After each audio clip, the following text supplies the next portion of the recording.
Hello everyone, I'm here with Nubsta and I was muted, so yeah, but we're here. Final day of the Westie Draft League. There are 4 teams remaining, soon to be 3, and in the winners finals right now are Jellyfish Pirates and We Twee 3. Yeah, speaking of 3, We Twee 3 kind of been on I'm not even sure it's necessarily a legendary run per se, but like they've kind of just rolled over most every team that's come their way this entire draft league. So I'm not sure if they're going to be able to carry that momentum into this finals, but they have so far, at least in the first part of the day. And but Jellyfish Pirates, a very very strong team.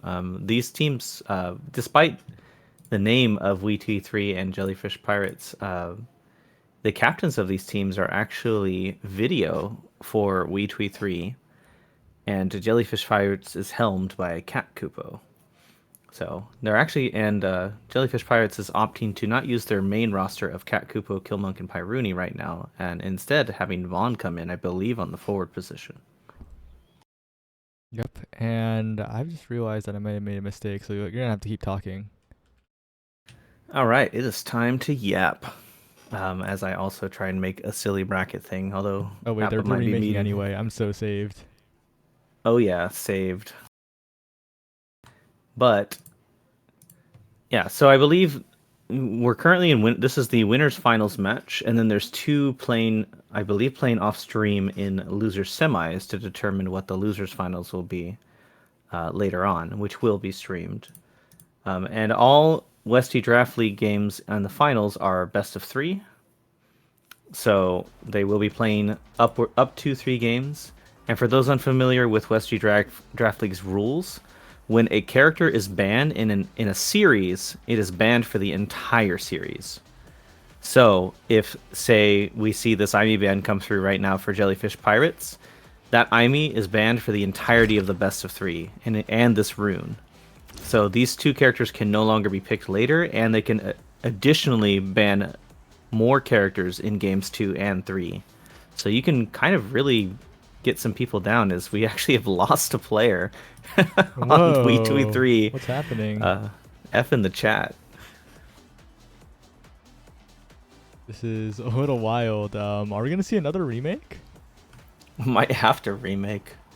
I will not complain because this Westie Draft League technology is a little too much for me. I'm getting mixed. I'm getting a little lost from the WDL overlay, and oh man, this is advanced tech. Advanced tech, including the advanced tech of ending the match. Thank you, Odyssey. Instead of being forced to have somebody own goal 9 times and go through all the drafts, we get to just push a button. But it looks like we have lost Wee, who is now back. Right, and we should be starting shortly then. At least I'm pretty sure. But I'm not quite sure what will come out here, right? The first map. I'm just getting lost, Nubsta. It's been a long day. No worries. It looks like they've decided for Atlas Lab for game 1, and Appa's comment on the pipe bomb reminded me of that Miku gif, if you've ever seen that. Oh, that of her opening up the pipe bomb. Ooh, pipe bomb. That one. Nowhere's no, but I'm curious if the bans are going to change here. I don't think so, because these bans feel more targeted than any sort of awakening idea, right? Videos, IME getting banned out, and Pyruni's rune getting banned out immediately shows the respect they have for those characters and those players on those characters. But with those not available for them the rest of the series... Wait, can you write down the bans real quick? Yeah, IME and rune. 1 second. I just realized I need to change my file paths to make this overlay work. That's my bad. It truly is Wiss. We're on BestieInSlot today. Yeah, we're going from BestieInSlot to WorstieInSlot right now, as we're trying to get this all figured out. But the teams are here; they aren't disconnected. Everyone is in game. We have Cat Koopa on the Fini with Strike Shot, Pyruni on the X with Siphoning Wand, Vaughn on the Estelle with Slick Kicks. Opting to go Slick Kicks despite the very heavy damage coming out from the side of We2E3. And We2E3 on pretty common picks for them once they can get their comfort or their secondary comforts on Luna, Vice, and Kazan. Yeah, But General Twee actually has been pulling out this Luna in many creative ways. I even saw that Twee picked Pauldron's Luna in one of the games and won it, I believe. if I'm not mistaken, yes, but I mean, Pyruni just X-Lord all over the place, got the KO, got the barriers off of Cat Koopa's card, and just knocks it in. Just 1-2 punch without the actual awakening.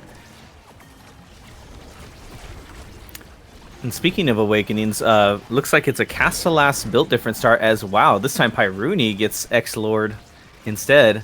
But Vaughn, with the classic Estelle combo in the corner, makes short work of Luna, who has no defensive tools against the Estelle spam. Okay, everything is fixed now. It is no longer Wiss, and...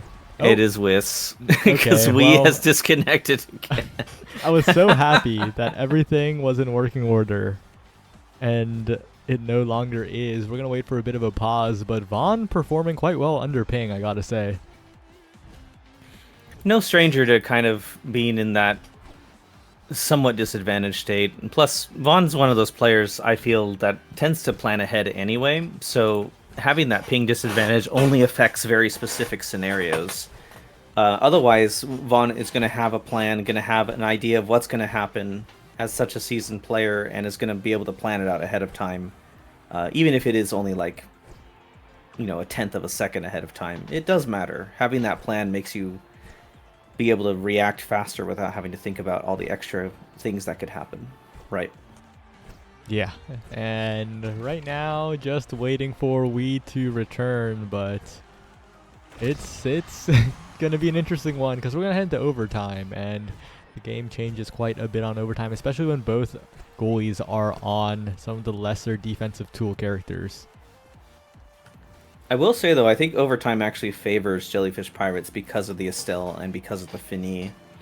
Both of the characters just have take big advantage of being able to make the core go much quicker than normal. Estelle, for her primary, it gives her more leeway to use the primary into the goalie and get it into the goal regardless. Whereas Fini, her ultimate can make the core go basically max speed almost instantly, and with overtime it makes it even harder to react. Yeah, and it looks like we might be getting another remake into a substitution, actually. They Oh no. Wii has been found to be abandoned by their internet, and it appears that Cakes might be the one having to sub in. Are we gonna get the legendary Cakes forward arc? Maybe, That'd be pretty insane. we're more likely to see General Twee in the midfield, right? Top 3 in NASA at the moment on the midfield role. It'd be interesting to see that switch happen. I think it'd be funnier to see Cakes go forward, but I think the Twee midfield would be the more appropriate call. But I think the teams are deciding what they want to do with this and seeing if we can even come back in the first place. Interesting enough, Saya, Vaughn was actually a pickup rather late into the season. I think like week 2 or 3, if I'm not mistaken, like after the drafts had already happened. And there was just a bunch of players were organized by certain colors, right? There was orange players, green players, and white players. Mm-hmm. And or I'll say clear players, so I don't get all crazy about that. And so Vaughn was a green player, which means you can only have one of them on the field and on the team. Vaughn was a green player, that just went undrafted in draft, and I think he also entered a bit late, so he may have also missed draft. But Jellyfish Pirates was able to just pick him up later. And he actually talked about this at the LAN, right? He said he has a 0% win rate in Westie Draft League because the only game he played in they lost. That's very interesting, and we're probably going to be heading into a remake here. Yeah, as you said, I really like the system where players are restricted in terms of rosters. It kind of adds like that card game feel to the league. The draft was definitely really hyped to see, who was going to get certain players and who was going to be able to build around what was left, kind of out of the scraps. Kind of like, obviously, like Knowledge Gap a bit, right? But with maybe a higher caliber of player. Well, looks like we're having a little bit of fun here as Video has been murdered. RIP Video. Alright, another remake coming in. We're heading into the game for real this time. Minus Wii plus Cakes 000. Unfortunately, Wii was abandoned as a pup, but maybe he'll be found by Muriel. Though she does live in the middle of nowhere. And this also means that the ban for Wii Tweet 3 will vanish after this remake situation. So it'll just be Aimee off the table, or whatever ban that Jellyfish Pirates decides to throw on the table. Yeah, I don't think there's a rule that the bans stay in place on remake, so they can just opt to ban something else with this swap coming through. But wait, where'd Video go? Oh, there's Video. Like, what happened to Video? I'm like, did Video crash too? I assume that the bans are going to stay the same, right? Because they're both targeted. They don't want Pyruni on the rune. They don't want Video on Aimee. Get them off. Well, Pyruni's just really scary on the rune, and Video's Aimee's definitely one of the better ones in the game. And obviously one of the ones that they play the most. So might as well get the people off their comfort. Might as well make that happen and force them to adapt to a new game.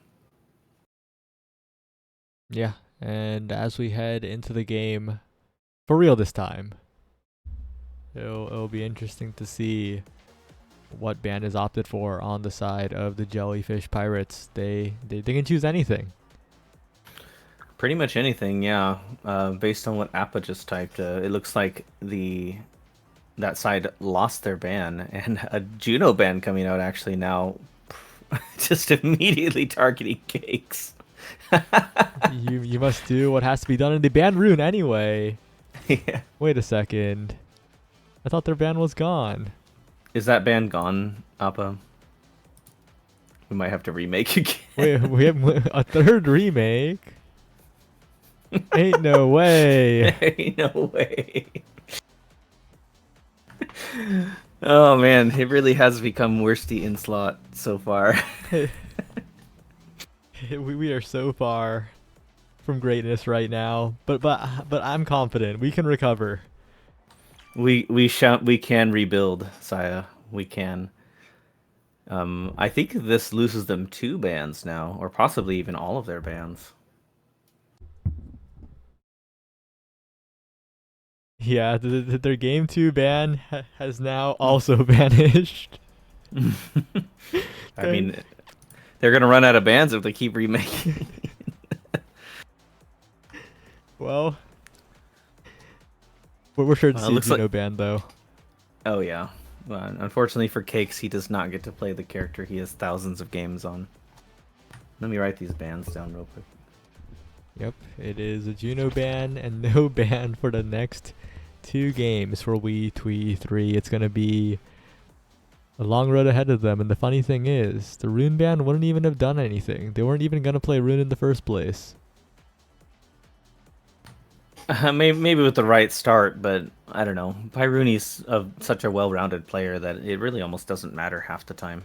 I think they just didn't want to deal with what Pyruni can get away with on that character that generally is seen as pretty weak right now. Yep. Well, We see the drafts load in. I mean, I'll take it off the table means it is picked on the side of We Twee 3, and I wonder what starting awakenings there are. Pretty Imi favored too with the Deadeye, but I mean, double Deadeye Luna right now in the midfield position. This is going to be just an absolute heater of a game, as people are probably going to just be KO'd left and right. Yeah, two of the more, I guess, long-lasting Lunas in Omega Strikers competitive, Vaughn and Twee. Of course, known for vastly different positions and playstyles, but two players who have stuck with this character somewhat for a long time nonetheless, ever since a little bit in beta as well. But Twee right now looking quite confident with video, but the barriers are down and Cakes is going to have to do a lot of work. Oh, Bomba as the center takes out two from Vaughn there, and all they have to do now is just get some passing plays around this Kai who has no answer, and just a nice easy goal. Talking about an explosive entrance right now, that was insane. Yep, everyone blows up and we're heading right into the second point, and that's a big thing, right? The Jellyfish Pirates. This team comp is focused completely on the damage, and they are looking very good in terms of damage. Cakes low, Twee low, and if they get a little bit more, they could be looking for the KO here. They very well could, especially with the amount of damage they're able to put out, but also the confirms they have in the X, whereas We Twee 3 doesn't have exactly the greatest confirms, as actually they keep tying to the center, unfortunately, as yet another has been taken out so far. And with the flip here on Pyruni, this is likely just going to go right in. Yep. Second goal. Right through the goal. My bad. Goal in, and it's a very strange game now, as you don't want to lose set 1 against a damage composition, and maybe that KO will help them not lose set 1 against a damage comp. Yeah, losing set 1, giving the damage characters the opportunity to just get whatever they want or deny you what you need most to counter them. I mean, you just need the ability to play against their strengths and to your own as much as you can, but if you're just constantly dying, there is no strength in death, unfortunately. Yeah, there may be glory, but there is no strength. Video low, Kakupo as well. If they can find this return KO onto Kakupo or Pyruni, that's a KO. If they KO Kakupo here, who has full meter, that could be huge, but Vaughn comes back right in time, and now the game gets a little bit difficult. Video low, Kakupo regen all the way. The flip used to neutralize the missile from General Twee, and Jellyfish Pirates are resilient right now. I've never seen that combo work before. The dash into primary from the X, the bell ringer, actually enabling that kill, effectively a midfield dash punch. But Cake's moving up here, not quite able to get it around Kakupo and the big finish, and the double nuke comes out. But will We Twee 3 be able to hold this, or will Jellyfish Pirates take a quick 3-0? Well, and I say that, and they go. Your My question was answered immediately. Answered, yeah. Oh man, it's honestly kind of looking like a sweep right now. I know I said We Twee 3 has been doing very well, but Jellyfish Pirates is also an exceptionally strong team. And with Vaughn being able to get the Luna here and Kakupo getting one of her favorite trainings in Deadeye, this is just likely too much damage for We Twee 3. It is quite overwhelming, so it will be a little bit difficult here. But I don't know. Yeah, actually, no. This draft, oh my. I was like, maybe there's a bright side. Maybe there's an upside. Maybe there was something for We Twee 3. But this draft is all Jellyfish Pirates. They got nothing. They got basically nothing, and Vaughn still managed to get missile prop out of all of it at the end of the day. And then Pyruni's also setups for sparks. Like, you can't even try to deny, because Pyruni can just scale with the spark and then deny the resilient spark later and make the game basically unplayable for We Twee 3. Vaughn now to the bottom side, looking for Pyruni, who tries to rush through with the bull rush, but it's not quite enough. But whoa! Oh my god. What a KO across the entire map. Video is down. Cake's forced to defend as General Twee has no meter to survive with, but Vaughn actually gets KO'd. But Cakes doesn't have the speed, doesn't have the cooldowns. Pyruni gets the outplay for the goal. Just a clean strike, and Cake's just ever so slightly in the wrong spot means that he can't catch up to it as it gets just punched in by the X. But that was a pretty clean turnaround from Twee. If Twee can keep that kind of turnaround momentum on the enemy Luna going, maybe they can make these points happen, and maybe they can put the pressure on. But with no clean way to score goals besides maybe an IME dash, it's going to be tough for We23 to even secure barriers once they have any advantage at all.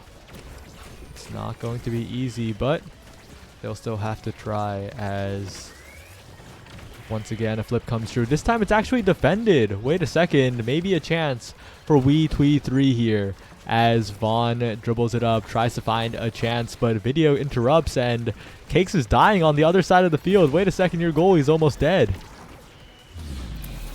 But don't need to kill the goalie when you can just big finish past. That big finish adds crazy power from the Deadeye. Just launches it into the top corner like a Juno blob with hot shot. And it's already a quick 2-0 here in the second set for for Jellyfish Pirates. Very, very well played from them as they look to convert it into yet another set to try and close out this first game as quickly as possible. It's looking so likely as Pyruni is so precise with these strikes, and Vaughn with the follow-up rocket onto that barrier, making it so difficult to defend for Cakes. Video General Twee trying, but Pyruni's in there and Cakes is almost dead. Kakupo, a lot of damage onto her. She has no meter, but will it even get a chance to put damage on the goalie of the Jellyfish Pirates, because this point is progressing so fast? Just crazy fast indeed. Both goalies just having a hard time finding the defense when necessary. Cat Kupo, oh wow, KO actually comes in on the video here, and now it's Jellyfish Pirates with the opportunity and the power play. General Tree trying to get the snipe, but not able to make the snipe pass, and Pyruni gets Giga Blasted by Cakes for the save. And with video back and all the cooldowns, there might have a chance. But the big finish clears it away, and here comes Vaughn with the flip, but doesn't quite make it. Gets the KO instead, but the recovery drone saves Twee's life. And but We23 looking horribly bad in the health department, Saya. Yeah, they're all on the brink of death, slowly regenning though. But Vaughn just outplays Cakes on the far side of the map. Another draft to Jellyfish Pirates, and with how that last draft went, I don't have any reason to believe that this will help We23 either. Unfortunately, no. And there's two of your opportunities right there to try and stay alive, both in the Spark of Resilience and the Unstoppable. Unstoppable maybe less so. But do you take the Spark, or do you take the defensive, or you just try and go on the offense and make things work? You know, just deal with the damage coming your way and make it happen. Like even Cakes getting rid of the power spark to just say, we don't want to take any more damage. You can live, but we also want to live, kind of thing. Yeah, and now Pyruni is looking very scary. It's going to be so hard to KO that X, and of course with the additional cooldowns will be so powerful. And Vaughn, Deadeye, Missile Prop, 1-2 punch. The Luna combo will KO from so far away and be such a threat, even if it's not just a combo, even just on the rockets, on the nukes, on the dashes, it will be so deadly.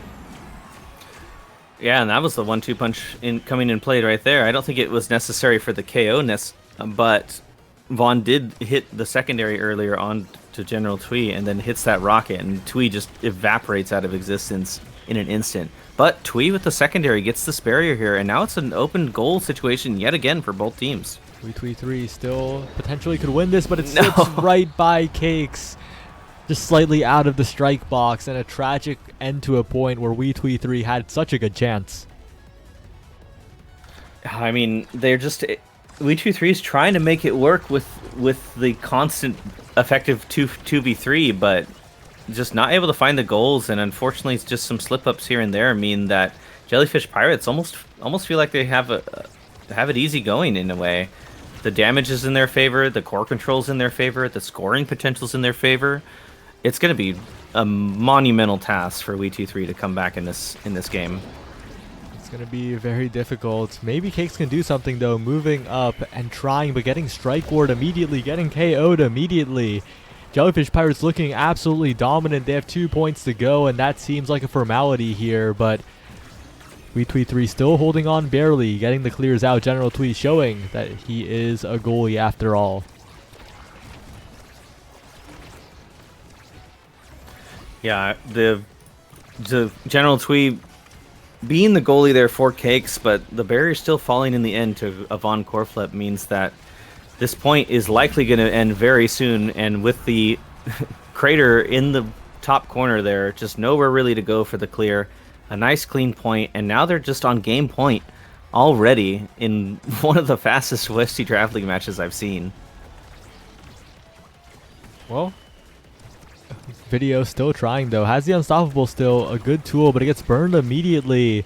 And the core goes to the other side of the map. Thankfully, doesn't double barrier. Cakes defending for now, but it goes around. Pyruni with a great shot. Vaughn now trying to pass it up. Kakupo as well. General Twee looking to lurk, trying to find a strike, but the back passes are so good from the Jellyfish Pirates, cutting off any chance of We23 finding an offensive push. And Vaughn with the combo will close out this game. Well, Vaughn proving once again that this is Vaughn's lab, especially when he gets that Luna, and especially when he gets a Deadeye start. And honestly, a little bit rewarded, right? A bunch of remakes happening, but Vaughn able to get that Luna on a Deadeye start means that he just gets to have a good time and do 20,000 damage in an 11-minute game on Atlas Lab. But there is a game 2 because it is a best of 3. And hopefully We23 is able to find a different awakening start to not just get completely obliterated in the first couple sets, and then just honestly just get unfortunate drafts against them in the subsequent sets. So we'll see. I'm not exactly sure where the next game is going because I don't think I have access to their chat. Okay, it's Atlas Lab, Tycho, Clarion.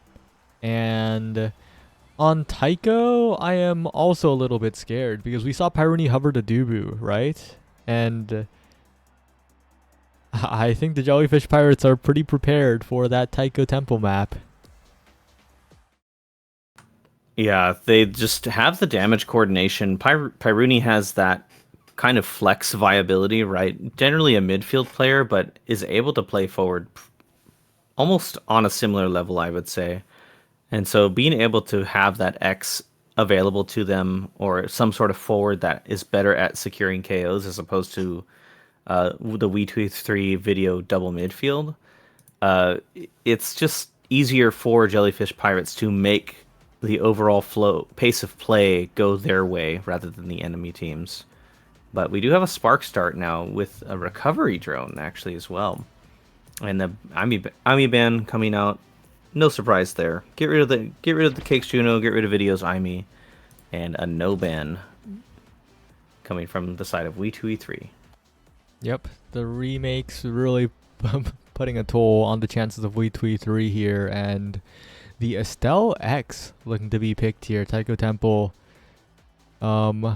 We saw the Dubu hover, but they're going for damage. They're committed to the Cat Kupo goalie. The Fini is her best pick, and the Fini brings a ton of damage with it. Estelle also a pretty solid damage pick, right? Can secure the KOs pretty reliably compared to a lot of other characters. Yeah, just really, I know Vaughn and a lot of the top 20, top 30 players have been really discussing Estelle's potential in KO comps and KO meta in general, and just really talking about how she has that damage output to rival a lot of midfield's damage, while also having almost unrivaled scoring potential for midfield characters. Just being able to stuff like a brawler despite being a midfield character. Well, the start looking a little bit better for We23. Although their barriers are down, they're looking pretty solid on the offensive. General Twee can lock down this midfield. Cakes now, but the core slips right past the Great Crystal Thorns by Vaughn will take the first goal of the game. Yeah, and it's instances like that, right, where Estelle, if she can get in that 1v1 situation, she has enough tools at her disposal. And with long enough cooldowns, you generally want to be as patient as possible anyway. So you're generally going to have at least one, if not two, cooldowns available. And Estelle will just win those interactions against a lot of goalies. Not just goalie players, but also characters. And so the goalie has to play a lot more respect against the midfield character that generally doesn't have as great of scoring potential. But then also, Estelle can just deal damage, right? And in a meta right now that's just all damage, that's all you could ever ask for, is having the scoring and the damage potential. Speaking of damage, that is General Twee falling and the ghoul barriers opening. Another Crystal Thorns, the flip goes wide. Jellyfish Pirates are looking to close this in very quick fashion.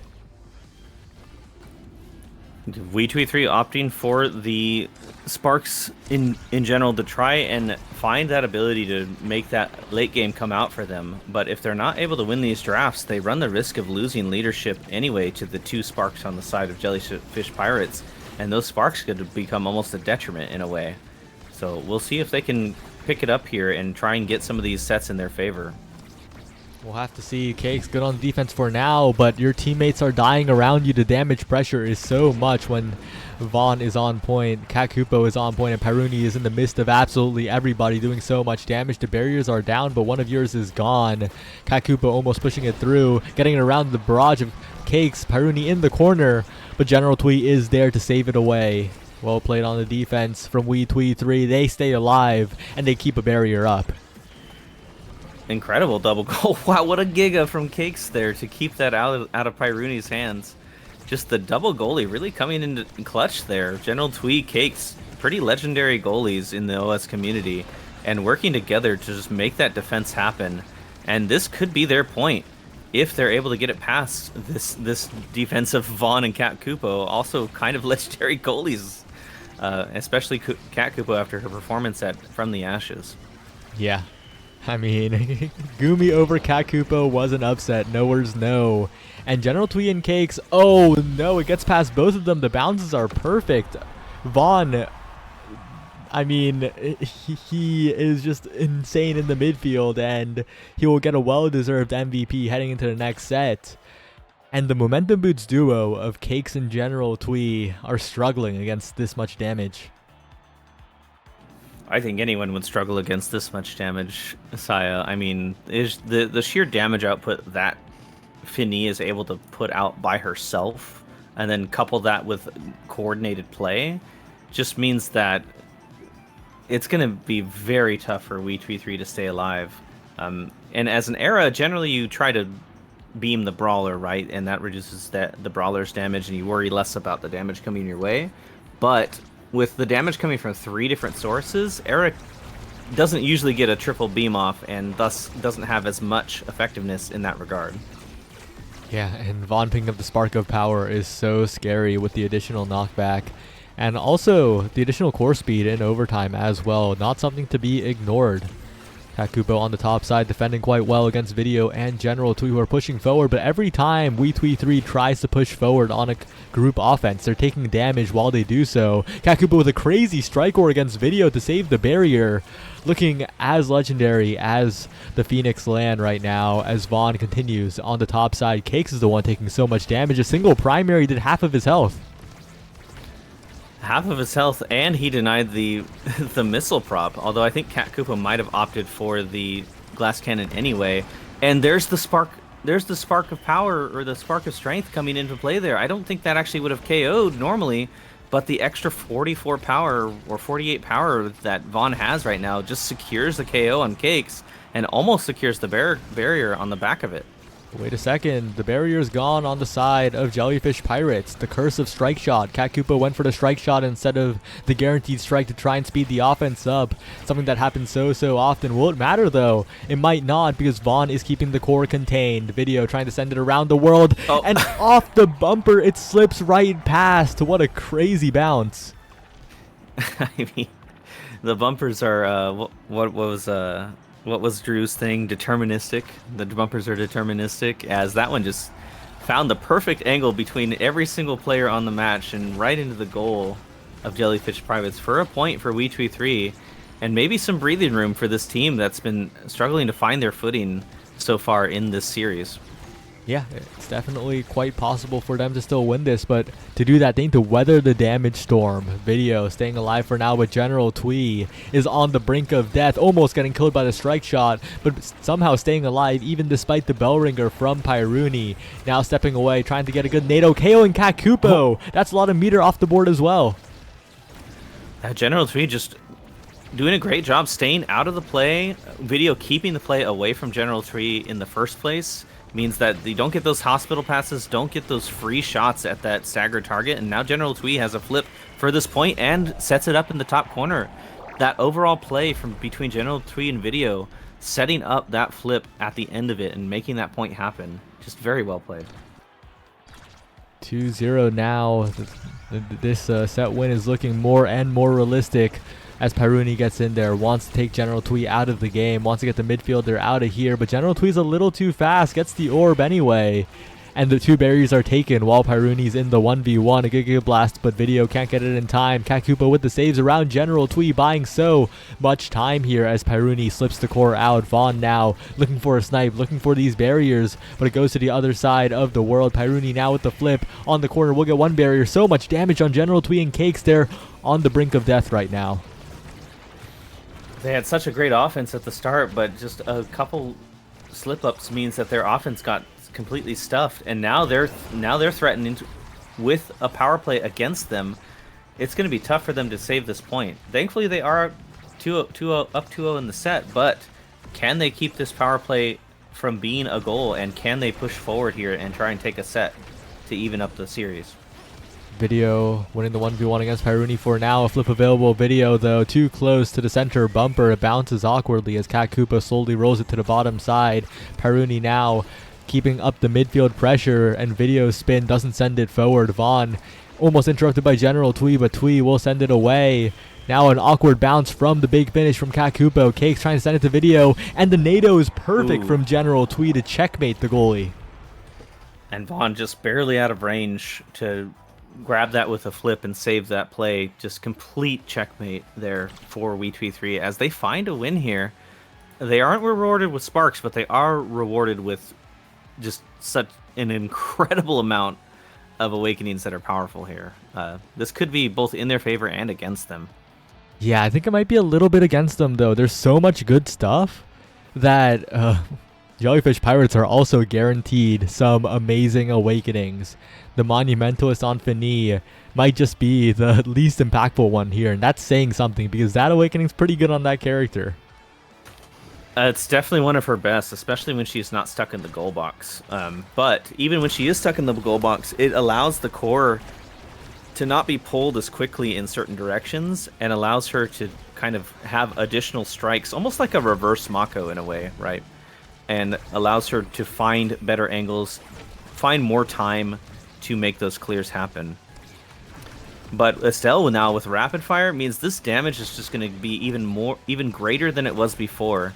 And We23 we're already having a bit of a tough time trying to stay alive. So we'll see how much Vaughn is able to take advantage of this rapid fire. Twee now trying to pass it to Video, but Video is just a little too big for Koopa to clear. This size is getting a little bit overwhelming as the strike box covers so much space. This might be the We23 win condition. If you score before you can get KO, then you don't have to worry about the damage as much. Indeed you don't, but with a 70% size X and the potential to be 110% size X, I believe Era's beam gives 40% size. And look at that pass. Wow, what a play. Up to General Twee, over to Video, and Video finding the shot between all the players for just a very quick goal. And Video with these quick strikes in this size is really hard to get around, right? It's like the night market thing where X kind of takes up the entire lane. This X is taking up the entire lane and has quick strikes. Right, General Twee is down, but they get 2 barriers in the process. Kakupo needs to defend here and barely manages to snag it with the Monumentalist. Big finish, a perfect defense from the Finny goalie as they try to keep this set alive. And Video trying to stay alive as well, but finding the strike here against Vaughn. Vaughn finds the rapid fire primary to get the KO and knock off the recovery drone. But with Video approaching here and quick strikes and all this size, look at that. Kakupo barely reached it with the glass cannon speed. And if that glass cannon speed wasn't in play, that would have been a goal. Just simply off quick strikes. Peruni now trying to slip it past. Kakupo trying to prove to be an obstacle here, but General Twee is just continuing to send the core forward again and again. Vaughn now finally trying to create a breakaway situation for Pyruni on the bottom side. They're trying to KO Video. They don't even get the KO. Oh no. Video going full tilt there, hitting every single bumper in the pinball machine. Video stays alive. Video stays alive, and Kakupo's the one that gets KO'd, and now Video with just an easy flip.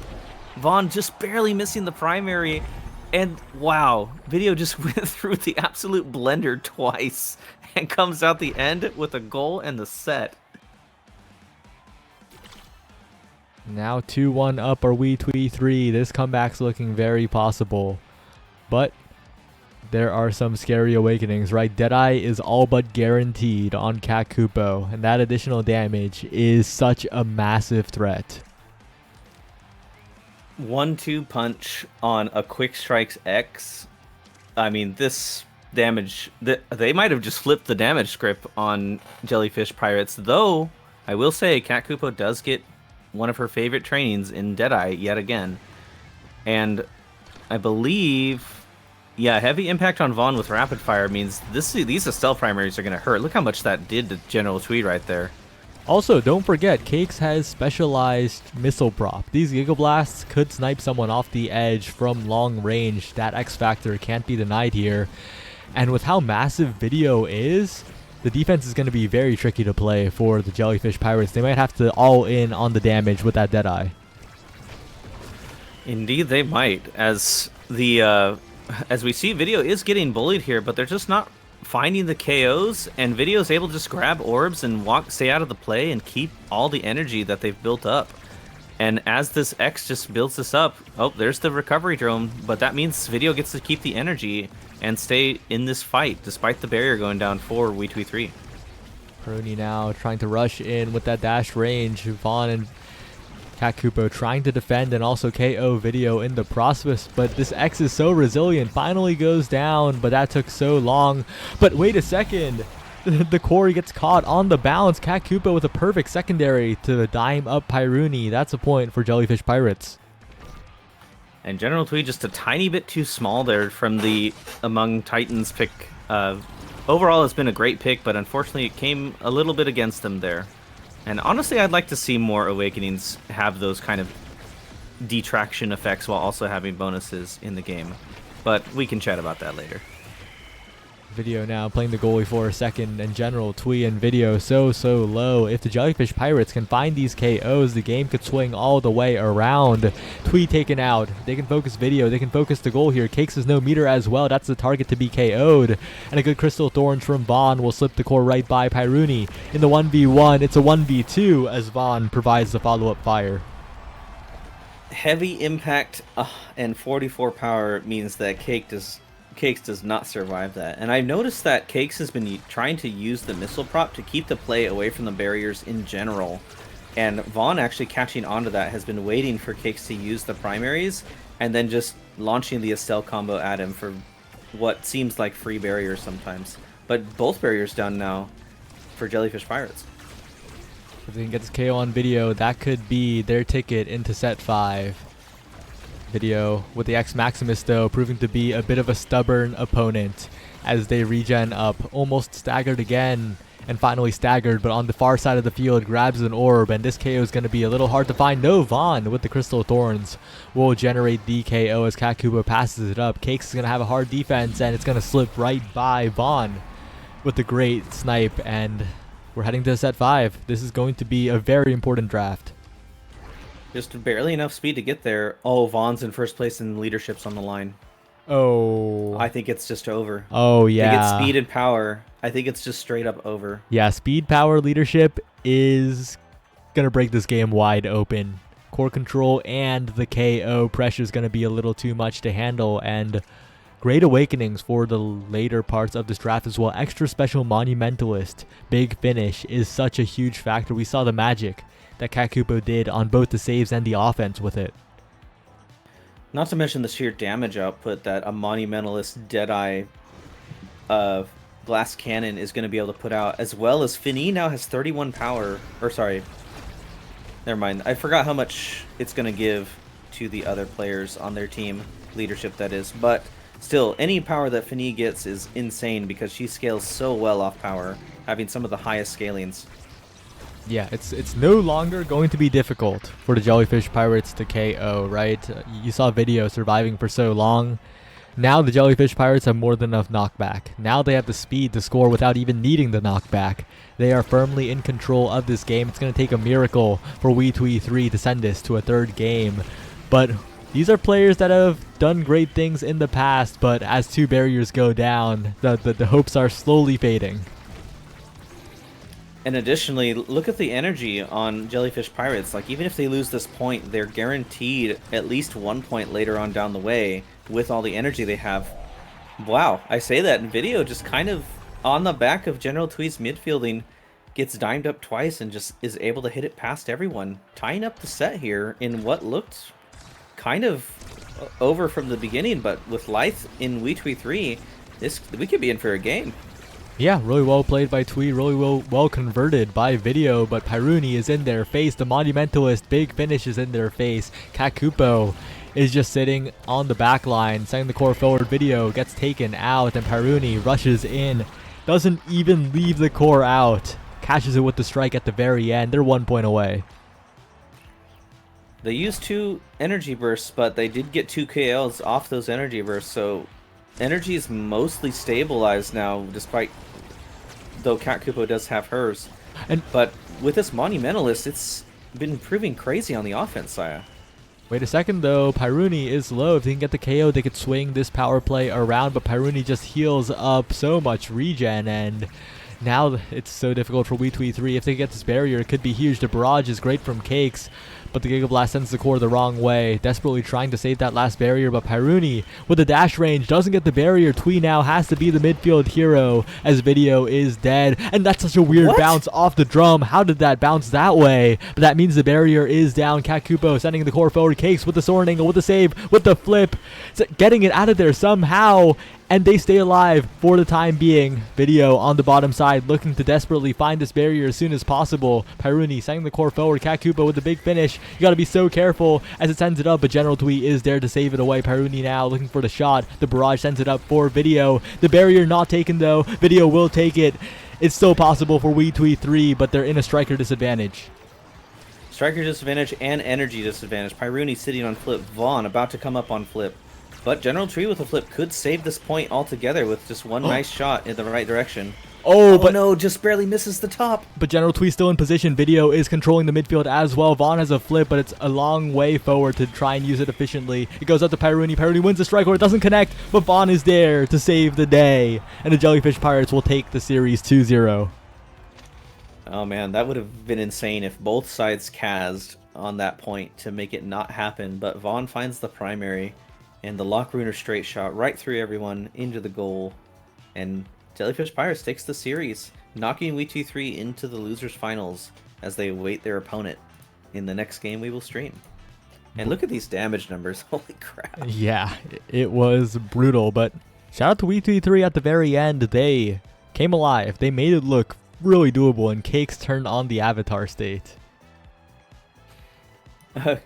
A little bit of lore drop in the chat. Actually, Cakes earlier said that was his first game, and he didn't realize it was a tournament game. So a bit of unfortunate timing for Cakes, but he did lock it down really heavily in that second game, despite not being on his more common Juno pick.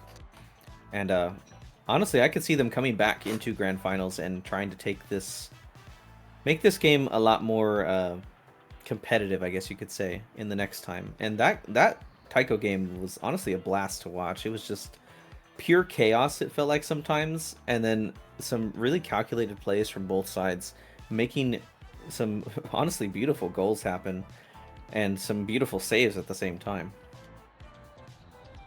Yeah, really good gameplay as we head into the loser side, and it looks like we will be watching Maple Syrup Incorporated versus We Twee 3. They took it over Goats 2-1.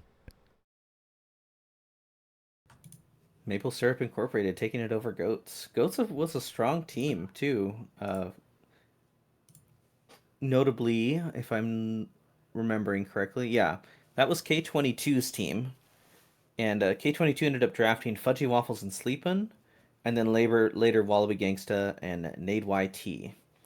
They tended to run. They've ran all five of their players before, but they tended to run K20, Fudgy, and Wallaby in most of their lineups.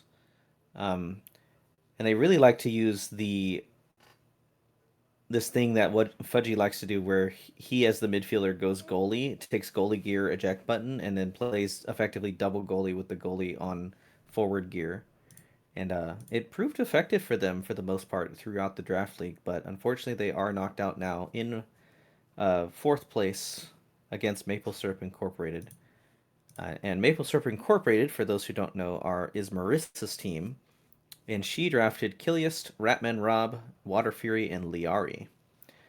So with Marissa and Liari both being orange players, they both cannot be fielded at the same time, if I'm not mistaken. And Kiliast being a green player means that that's the only green player they could have on their team.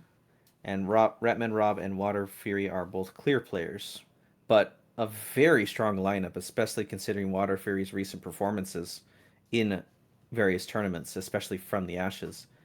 And Ratman Rob, no slouch, despite being maybe being considered the quote unquote weakest player in that team, which I would argue heavily because Ratman's my goat. I mean, if Ratman Rob's the weakest player on your team's pretty good. You know, it's Your that team's that's that pretty sort of good. thing. Yeah. Bisman Bob indeed. They tend to run they tend to run Kilius, Marissa, and Ratman on their team generally, and they've been having some success. They took a few losses against teams I think they probably could have beat throughout the season, but they were able to make it up and get the wins they needed to get into the finals on the loser side, and they've made quite the losers bracket run through some of the teams who some may have considered better. I think that's probably arguable, but able to find their wins, able to get here now in losers finals to see if they can go up against We 3 in the grand finals. Yep. It's going to be an interesting matchup when we get that underway. And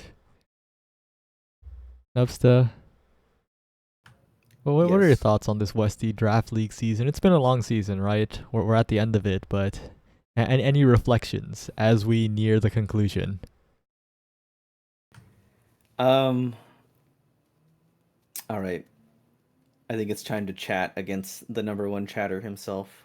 I think Whoa. that I loved the Westie Draft League. Don't get me wrong, Appa. I just think it was a little too long. Damn. But I will say I very much enjoy the format. I love the multiple bands, especially band sticking. I just like league formats in general because it feels like you get more playtime with your team. You get to actually like round things out as opposed to just going to a tournament, going 0-2 or 1-2 and leaving, basically, right? So it is a nice way. And plus, with a draft, right, you get these players that might not have had an opportunity to play at a higher level of gameplay the opportunity to do so, right, and prove themselves. And a number of players have come up over time and proven themselves in general. So I actually really like the Westie Draft League, despite my chatting on the length of it, per se. You barely chatted. Your chatting score is dropping by the second. Dropping by the second. That's fine though. I'm not really much of a chatter to begin with, so Yeah. Well, the next series, Maple Syrup Incorporated versus WeTwee3. We know exactly what WeTwee3 is bringing to the table, but Maple Syrup Incorporated, like you said, a very strong team. So I'm not quite sure how this one will go. Any predictions and any chatting before this series gets underway? I think one of the more interesting things that might happen here is since Cakes is in, both teams might opt to just keep Juno, and it would be one of the first instances of Marissa actually getting to play Juno in ages, honestly. So I think that's one of the more interesting things that could happen between these two teams. I forgot if MSI has J-Dog or not. I don't think they do. They do not. J-Dog was on 3UC's Kittens, that's right, who unfortunately have been eliminated already.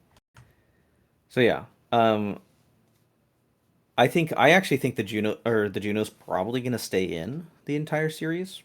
I actually would not be surprised if it stayed in the entire series. I would probably see an IME ban come out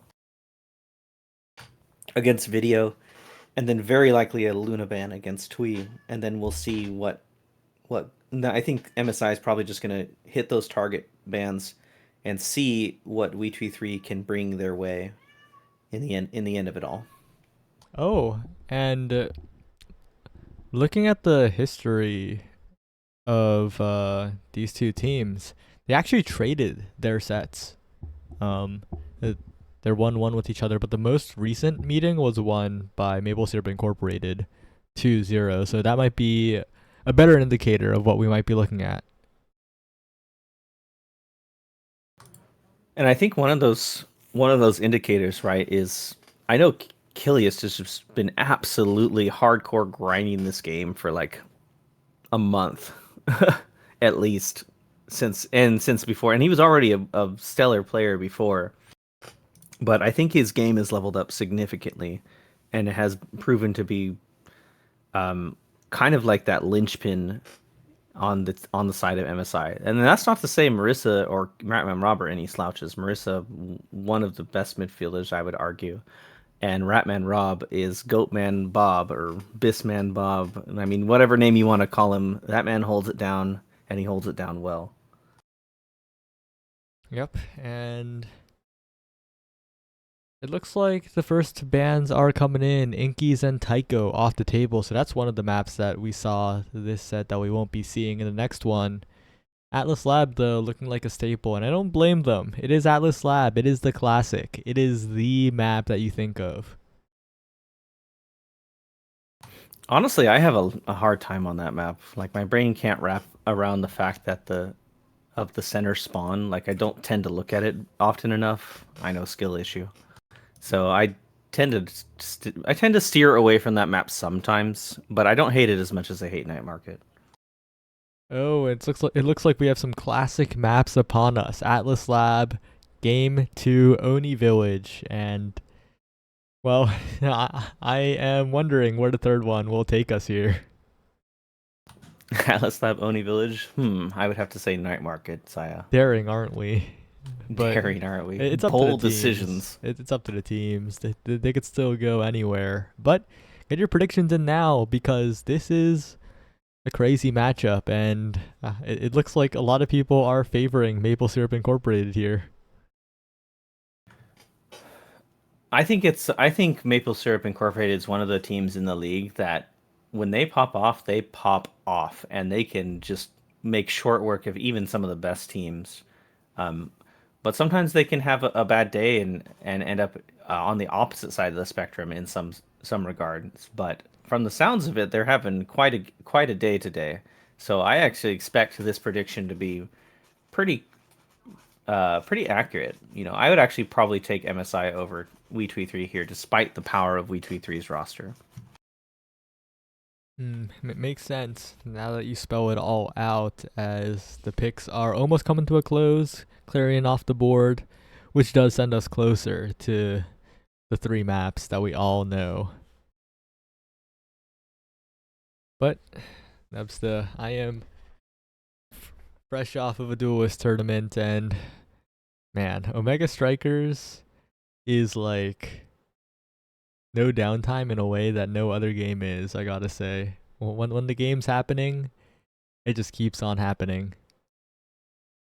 Yeah, especially because you could have some sort of thought, right, and talk and talk and talk, and then you kind of get to the conclusion of your thought, and the set could be over. Sometimes it feels like, or at very least, the point's just over and done.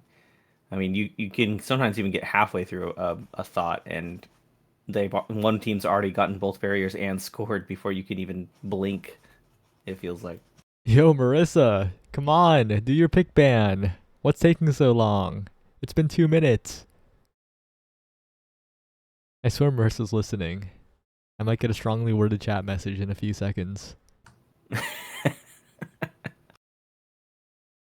I can hear the keyboard typing as we speak. Well, we're almost done with the map pick ban, but we're going to Demon for our third game. A big departure from the maybe somewhat thought of night market. They decided to put the pickles on this time, Saya, and decided to get a little bit more flavor in the mix-up of the big three in Demon Days. Whether or not that works out for them or not, we'll see. And whether or not a game 3 is even necessary, we'll see.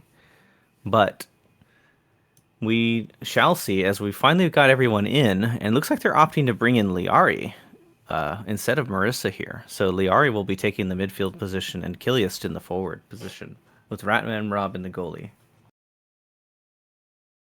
Well, it looks like we're getting ready, finally, to head into this game, and it's going to be a banger. There are some crazy names, past, present, and future here, and this is going to be quite good. Oh, I have lobby owner. It's all my, you know, maybe I was the problem. Are we the baddies, Saya? Maybe not you, but definitely me. I don't know. I consider myself pretty evil. But now that Liari has been giving the go-ahead, everyone's ready, the button has been pressed, and we may go forward with this game. It looks like we're going to have another remake, but this time it's not the player's fault, it's my fault, because I gave over to lobby owner with the wrong map selected, so we're going to have a remake. Oops. That is my bad. My bad, guys. We're at 4 total remakes now, and one of them's because of me. Yeah, one of them was... two of them were player, one of them was you, and the other one was an unforced error. 5, actually. It's remake day. But now we are on the correct map. We are getting into it. Let's see what the awakenings are.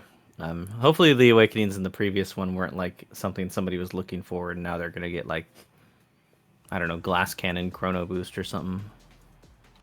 Stagger Swagger Aerials. Stagger Swagger's very interesting here. We're gonna see a lot of it picked, I believe, unless... No, we're probably gonna see Aerials on Juno and Drakkar, actually. But Juno taken away. They do not want Cakes having fun. Cakes gets no fun in the Westie League, as Juno is being banned by one of the most known Juno players in the game. Oh, no ban? No ban. Interesting choice there. I think they had a ban? Yeah, they can ban here. So it would be a very strange strategic decision to not ban in this situation, but... Well... Oh, it's intentional no ban. Okay. I mean, if one of the teams that I would run... One of the teams that I know intentionally no bans is Cake's team, so I guess they just opting to try and let people have fun as they were denied fun themselves. But we're getting into it here with video on the Rasmus this time, instead of opting for the IME, despite the IME being available. And a 6 Stagger Swagger start. No aerials in this game. No flying. Yeah, not really characters that are like super duper big aerials fans either, right? And of course the looming threat of getting KO'd always on the table on a map like Atlas's Lab with a center added damage. And this time it's video in general Twee on a tear, finding that both barriers in an instant, but Liari slipping it right by, getting the pendulum swing, but not quite enough for the goal. Not quite enough to the goal, and Liari actually in the forward position here instead of Kiliast. And I actually don't think I've ever seen Liari play Erasmus besides maybe on IMEZAP or something. So I'm actually quite intrigued to see how this is going to go, with Liari both being on a character I don't see her on much and on ping. Yeah, it's going to be very interesting. Yeah, I haven't seen Liari on Rasmus in a while. I feel like she picked it up a lot a while ago, and then stopped picking it for a long while, except on IMEZAP, like you said. But right now, Cakes looking very solid on the defense, except when Liari strike wars 2 people for the goal. That's 1-0 to Maple Syrup Incorporated. Just a critical strike war win for a nice goal. Some people like to argue that being on ping means you have a better chance of winning strike wars, right? Because you always strike second. That's such chatting. I know it's super chatting, but it's funny to think about.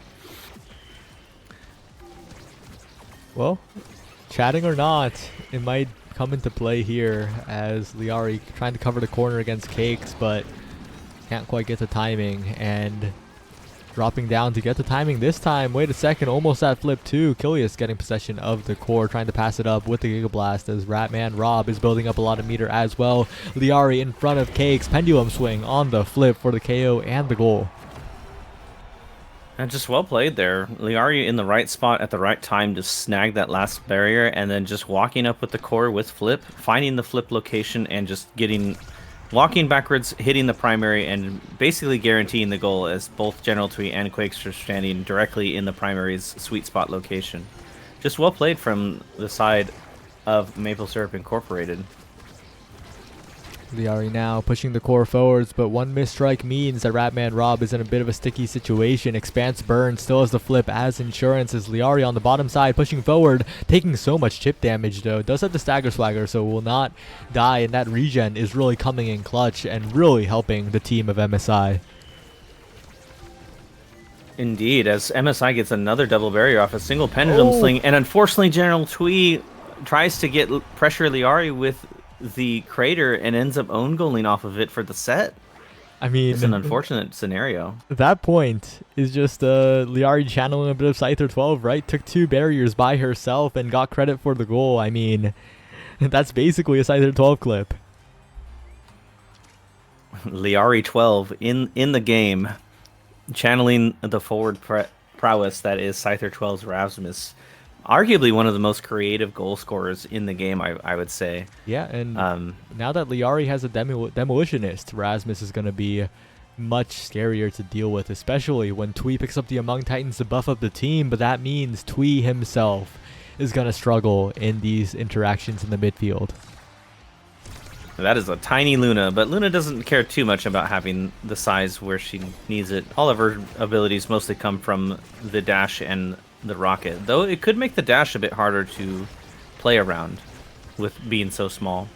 But a good pass to Video finds both barriers there, and the defense able to get it out despite that scenario looking very scary. But Video in the right position with the secondary finds the strike effectively between 2 for a very quick point.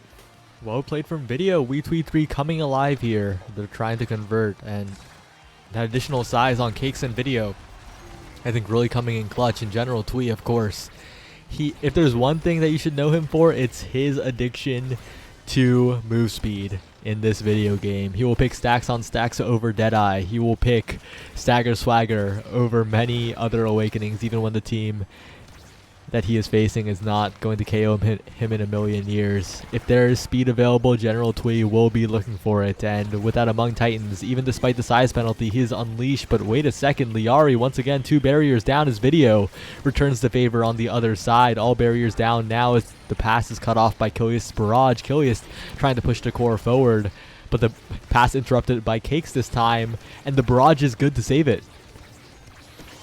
A good barrage saves it, and a Giga from Kilias keeps it in play despite the flip, and now with Cakes only having flip here for the defense, able to get it out though, as Liari just not quite in the right position to catch it. That could have been a deadly scenario for Cakes, but able to get it out. And now Video being threatened, but with the Stagger Swagger, very unlikely that the KO is going to come through. as Liari tries to go for the self-pass off the top with the primary. And the center has almost been proven to be non-existent, as I was talking about it earlier, despite this, and a flip coming out from Ratman Mob to make the defense happen here. My brain is all over the place right now, Saya.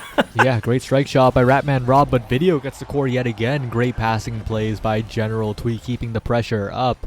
WeTwee3 figured something out, especially with how they're getting the core to Video over and over again. Caught me mid-drink. And, yeah, I mean, the pressure coming out from Maple Syrup Incorporated, like you said, has been just very strong. Cake's not able to find some of these clears, despite having some great ones earlier.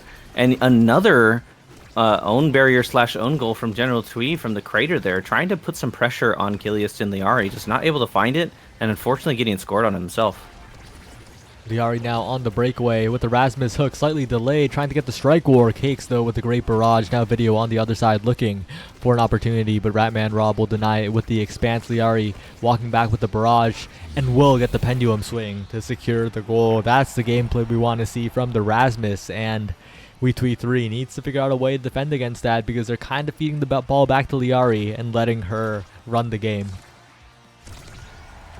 Cake's using the primary, or using the prime time well, but wow, just a crazy double barrier right off the grip, and Video finds the KO and the score. 8 seconds for the set point.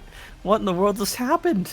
If there's one thing that WeTwee3 can do, it's continue pressing the offense, and that's exactly what they did. When they're in control, they will convert, and this is an interesting choice. We'll probably go for the quick strike here, but I mean, Liari's no, okay, takes a recovery drone, but isn't this a crazy quick strike take for Liari? I think Video wanted to try and compete in size against the Rasmus with size, but I think now that Liari has size and quick strikes, I think she just takes over the game at this point. Like, especially with the Deadeye deny against the Luna, there's just going to be very little pressure on her, and she's going to have the speed, and she's going to have the quick strikes to just completely shut out any option on the defense of WeTwee3. But we'll see how well WeTwee3 can deal with this a newfound effective win condition in a way. Yeah, and as the core circles the barrier and Kilius drops back to defend, the barrier stays up. Finally, it goes down, but this quick strikes on Liari is going to prove to be a really, really difficult obstacle for WeTwee3 to overcome, I think. Makes the solo play so much more difficult. But right now, oh, what a primary from Ratman Rob, the one and only, sending the core to the other side of the map. Video now trying to convert, but Kilius is there to push it up to Liari, but General Twee will deny it for now, as Cakes and Liari facing off in yet another 1v1, as Ratman Rob is the one who slips the core through. This guy took both the barriers this point. Ratman Robert has just kind of shown why he's so good at this, at his job here, holding it down, finding these barriers. I know one of his favorite things to do is use the strike shot to also secure barriers on cross clears, but Liari using the hook, not quite able to get through, and actually gets KO'd here on a stagger swagger start. Pretty rare, but a lot was burned here, and we'll see if WeTwee3, despite having no cooldowns, is able to get it past the double flip here. Looking like not so. Yeah, Ratman Rob continuing to defend, and Kilius stalling so much time so well using the meter, but Video slips it past Ratman Rob. A bit of an early strike by the Rodent, but still managing to get the strike shot save. A crazy save from Ratman Rob, as Liari wins the strike war in the midfield. A little too preemptive there, but Ratman Rob is just preemptive enough, and Ratman Rob, 2 barriers and the goal in this point. And an insane save with the strike shot against that. I mean, that was just that was the Batman Bob show. Like, oh my god. Ratman Rob just going absolutely nuts that point, getting all the barriers and the goal and some insane saves. But Liari getting the barriers here on this point, as it looks like it might go in pretty soon. Kilius in the midfield, but Video is there as well. Ratman Rob attempts to clear. Not successful this time. Not every legend is forever, but still managing to save the barrier here as Ratman Rob pushes it up. Cakes now trying to send it to the other side with the barrage, but Kilius has a barrage of his own. Barrage is back and forth, and the pendulum swing from Video will actually be what takes the barrier. Video now trying to get control of the core. Liari, though, pulling it right past the strike range of General Twee, but Liari can't quite find the strike, and Video has another chance. General Twee in there and will get the goal.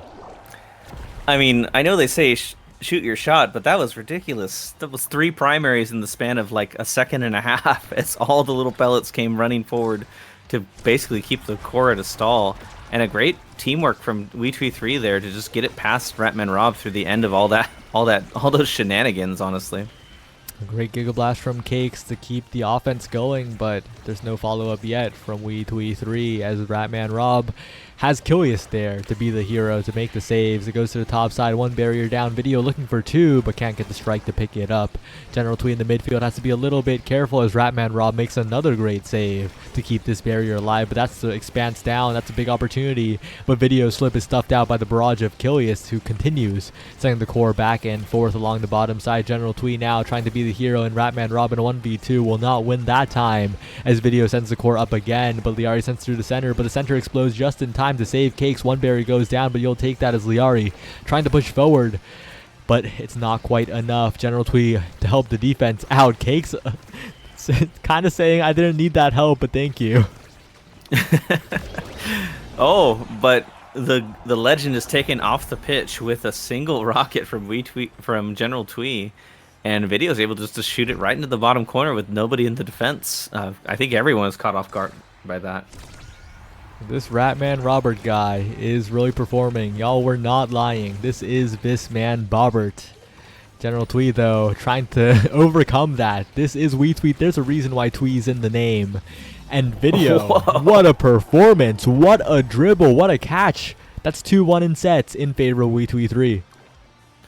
I will say, Video's ability to find where the play is going to go, react fast enough, and grab the core with a strike has been very impressive in the past couple sets. Just able to find so many weird angles that like maybe some players wouldn't have normally expected, and is now rewarded with the fight or flight here on the Rasmus, who already has size and the explosive entrance, and most importantly, keeping it away from Liari. Yeah, Liari not getting blessed, but Chrono Boost is no slouch either. That additional speed on the secondary lets you create situations that really make it hard for the goalie to get the save with your secondary. And you can't forget General Twee, spark of power, spark of leadership. That's going to start mattering in a little bit.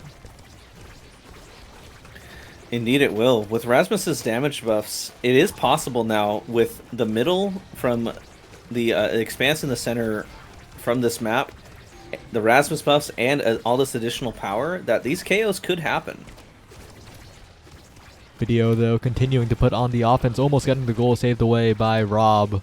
Cakes in the midfield trying to send it forward, interrupted by Kilius, who is pushing up with this Giga Blast directly to Liari, blown up by the center and desperately trying to survive here. The damage really coming through, and Liari almost KO'd, barely staying alive, but has to be very careful around this General Twee. Hit stunning, surviving. The Stagger Swagger regen is just enough as Kilius tries to send the core forward, but it's not successful yet. Ratman Rob clearing it away, not trying to get caught by the rocket of General Twee, sending it around the hook of Video, and still defended away by We3. Maple Syrup Incorporated still holding on as Liari tries to catch the barrier, but Kilius maintaining possession. Yeah, and Kilius maintaining possession of the core, but not his life. He's off the pitch, and now it's We3's power play with a Liari who's kind of low, but has control. Cakes does find the clear, and the strike into the missile. Nobody was expecting that. I'm not sure even Video was. But a great find and a great goal to take advantage of that power play. Yeah, just a great shot at the right time. General Twee continuing to make the plays here as the damage is also a factor, as we saw in that last point. Cakes now trying to push the core forward, and this damage support, Liari is taking so much on this point, staggered already, and if she's not careful, she will be taken out soon. Can't go for the orb safely, but wait a second, rocketed into the orb. A bit of a gift, but Cake says no with that barrage to KO. I think Liari was on like less than half a second to actually hit that point where you're not staggered anymore, and the very last pellet of the barrage ended up KOing her. But able to find this clear is Ratman Rob. That was insane. A little bit on the back of Liari respawning there, but still, what a crazy clear. And not able to find the goal is Liari, and Twee not quite catching Ratman Rob off as well. Really anyone's point still, I'd say, despite the barrier being up. But I say that in Cakes, no. Cakes lets one go by again, unfortunately, and Liari credited with that. Bit of a tough goal, but still a commanding position for We Twee 3. They're in position to win this game. They have the spin available. They have the video recovery drone still available. And we are deep into this set by now. So if video gets damage stacked on, you don't have to worry nearly as much. See, the res comes in. The orb is there if you decide you need it, but video doesn't care, doesn't need the orb, doesn't need the healing. We'll just go for the goal. 2-1 in this potential final set of the game. You know what? That actually looks like a tactical reposition. Got the barrier, gets shoved into the side, gets teleported back to where he started, and is in position to grab the core, take it forward, and score. I can't believe it worked out like that, but that was just a hilarious and awesome play at the same time. Video now in position. Ratman Rob under a lot of pressure, and video looks like they want to 1v3 this point yet again. Going for the strike war, taking a lot of chip damage. And a great strike shot by Ratman Rob forces the defensive dash from General Twee to not lose two barriers. Kilius now setting up to Liari. Liari in position with a great pull to stun General Twee away from the save. Maple Syrup Incorporated coming alive in this critical point to keep this game alive, but can they convert is the question. Kilius dangerously close to the side, and video knows that too. Gets the KO. Ratman Rob will be forced to use the flip soon and sends it away. Cakes manages to make the save. Liari on the breakaway, trying to find something here as the strike shot sends it forward yet again. The respawn comes in from Kilius. Maple Syrup Incorporated back in this game. MSI pushing forward, but another barrage from Cakes will halt the offense. Cakes just really taking advantage of this prime time to make these defenses work in what would seem like checkmate scenarios. It's nearly impossible to keep track of the cooldowns on this goalie who has prime time. You don't know without like Cakes using both instantly who has it, and a great pass to video there off the death touch gets the barrier. And with the cooldowns coming up for the side of We23, they have a chance here to score, but not able to get it through the midfield of Liari and Kilius. Kilius now needs to navigate away through Twee and video. Gets it to Liari barely, but it's pulled back by video as the strike shot misses. A rare error from Ratman Rob, and the game is closed out. We23 go up 1-0 in this series. Oh man, the legend unfortunately makes one error, and that error happened to be the game-winning point for We23 as they take the first game here in this series. And going forward, I'm curious if they're going to be able to make this adjustment, because it looked like despite Kilius and Liari's best effort, Cakes and General Twee were just able to put up the defense when necessary, and video was finding just some insane strike wars sometimes to just be in the right spot at the right time and find the craziest strikes that seem to catch everyone off guard except video himself. Yeah, video performed incredibly well that last game, and if we see that same video in the next one, I kind of fear for Maple Syrup Incorporated's chances at making it to that grand finals. We23 looking hungry for that rematch. Rematch indeed, as I think Cakes definitely wants to make up for the game one.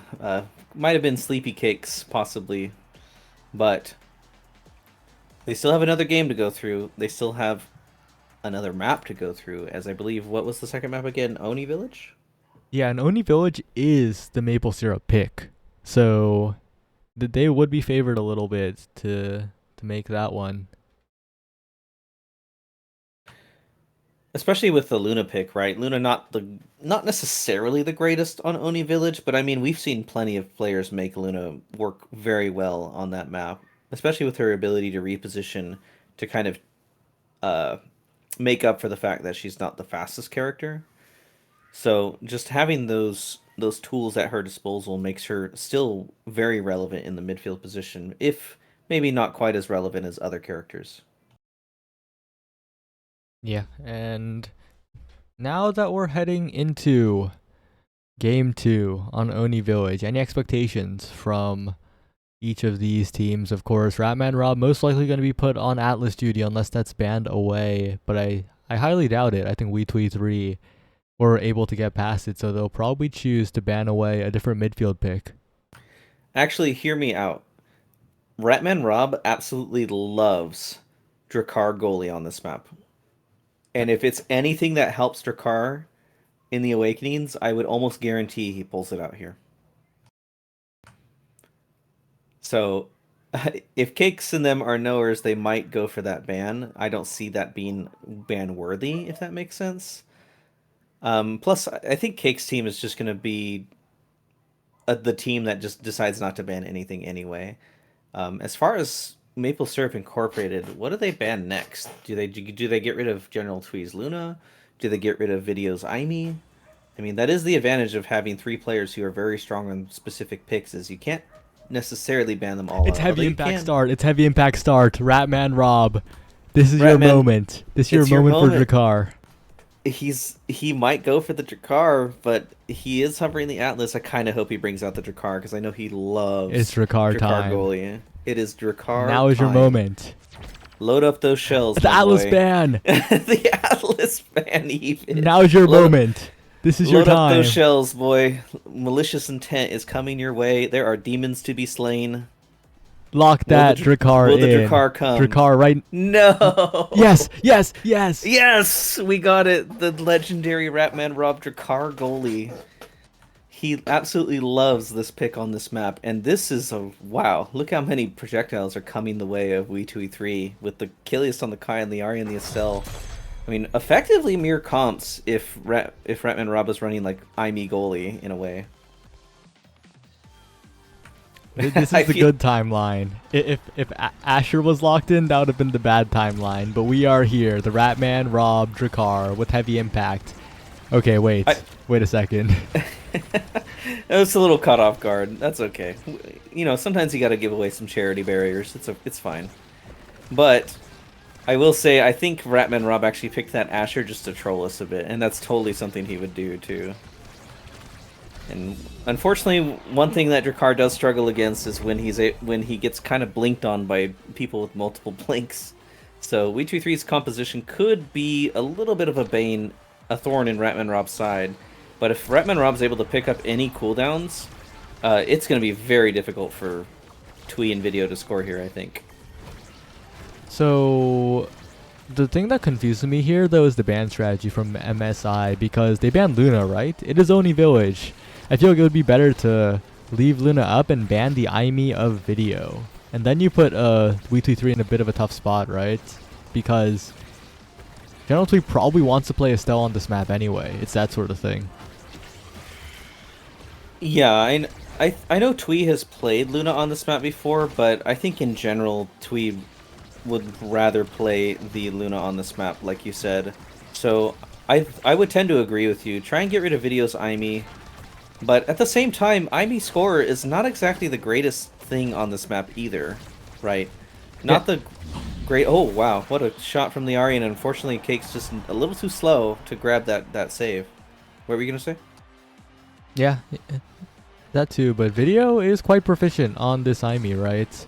Is very, very comfortable, and we're seeing it so far, especially in that first point, and especially right here with the KO onto Liari. The KO combo comes through, and now Kilius has to do overtime, as Ratman Rob is interrupting quite a bit. But there's one thing that happens to the Drakkar goalie, especially on Oni Village. It's easy to tunnel vision on getting a shotgun in the midfield, and the core can slip by and double barrier you quite easily.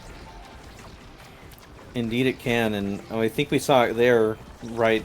Ratman Rob had to use the shotguns in the midfield and lost the barrier, but it didn't matter. Liari just going absolutely crazy on the Estelle, bouncing it off the top and finding the strike into the bottom corner for a 2-1 in the first set here. It's going to be quite interesting, as General Twee has to match Liari in this midfield, but Liari is looking incredible on this Estelle on Oni Village. A barrier taken, possession maintained for MSI as Liari is looking forward. Another snipe to catch Cakes is clear. It is so clean. Maple Syrup Incorporated, there's a reason they're picking Oni Village. Liari is a national midfielder for a reason, and is showing why she is in that spot on one of her top picks on this map. And looks like she's going to get rewarded with pretty much pick of the litter. She can go Spark, she can go Size, she can go Primetime, Stagger Swagger, whatever she wants. Will opt to go for the speed here, and I don't blame her at all. Stagger Swagger just good in general, and with heavy impact across the board, the damage is surprisingly high, so it will help as a defensive awakening as well. But that 12% flat speed, you'll never say no to. And a glass cannon pickup from Video is a little surprising to me, especially with Drakar just constantly slightly pelting you with pellets here and there.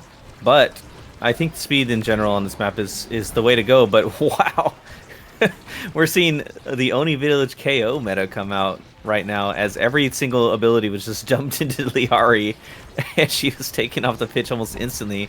And We23 rewarded with both barriers here. Yeah, but it's still very possible for MSI. But Video wins the strike war, catches the clear instantly, and sends it to the bottom corner. An incredibly clean strike there. And yeah, the additional speed from the glass cannon, I guess, paying dividends. And on the flip side, though, I do kind of like Ratman Rob's unstoppable pick. It was the last pick in the draft, but against Estelle and Aimee, I think it gets a lot of value. A ton of value, because they're generally only hitting you with one of their abilities. As you see Video, they're actually opting to use the primary to knock the Unstoppable off, but the Unstoppable has a shorter cooldown than the primary does in general. So it's going to be tough to keep this shield off of Ratman Rob often enough to make the plays happen where necessary. Yeah, Ratman Rob's unstoppable shield is coming back up so often, where it's not reasonable to use abilities to constantly keep it down, which just makes the defense that much easier for Maple Syrup Incorporated. Video now trying to send the core forward. Cakes pushing it forward with the barrage, but Ratman Rob is just chilling in the corner. No thoughts, head empty. Drakar goalie gaming, as Liari is the one who gets the KO. They are getting the Quangle. I think both teams are really opting for a deal with the Estelle as quickly as possible, and you reduce the scoring pressure tremendously.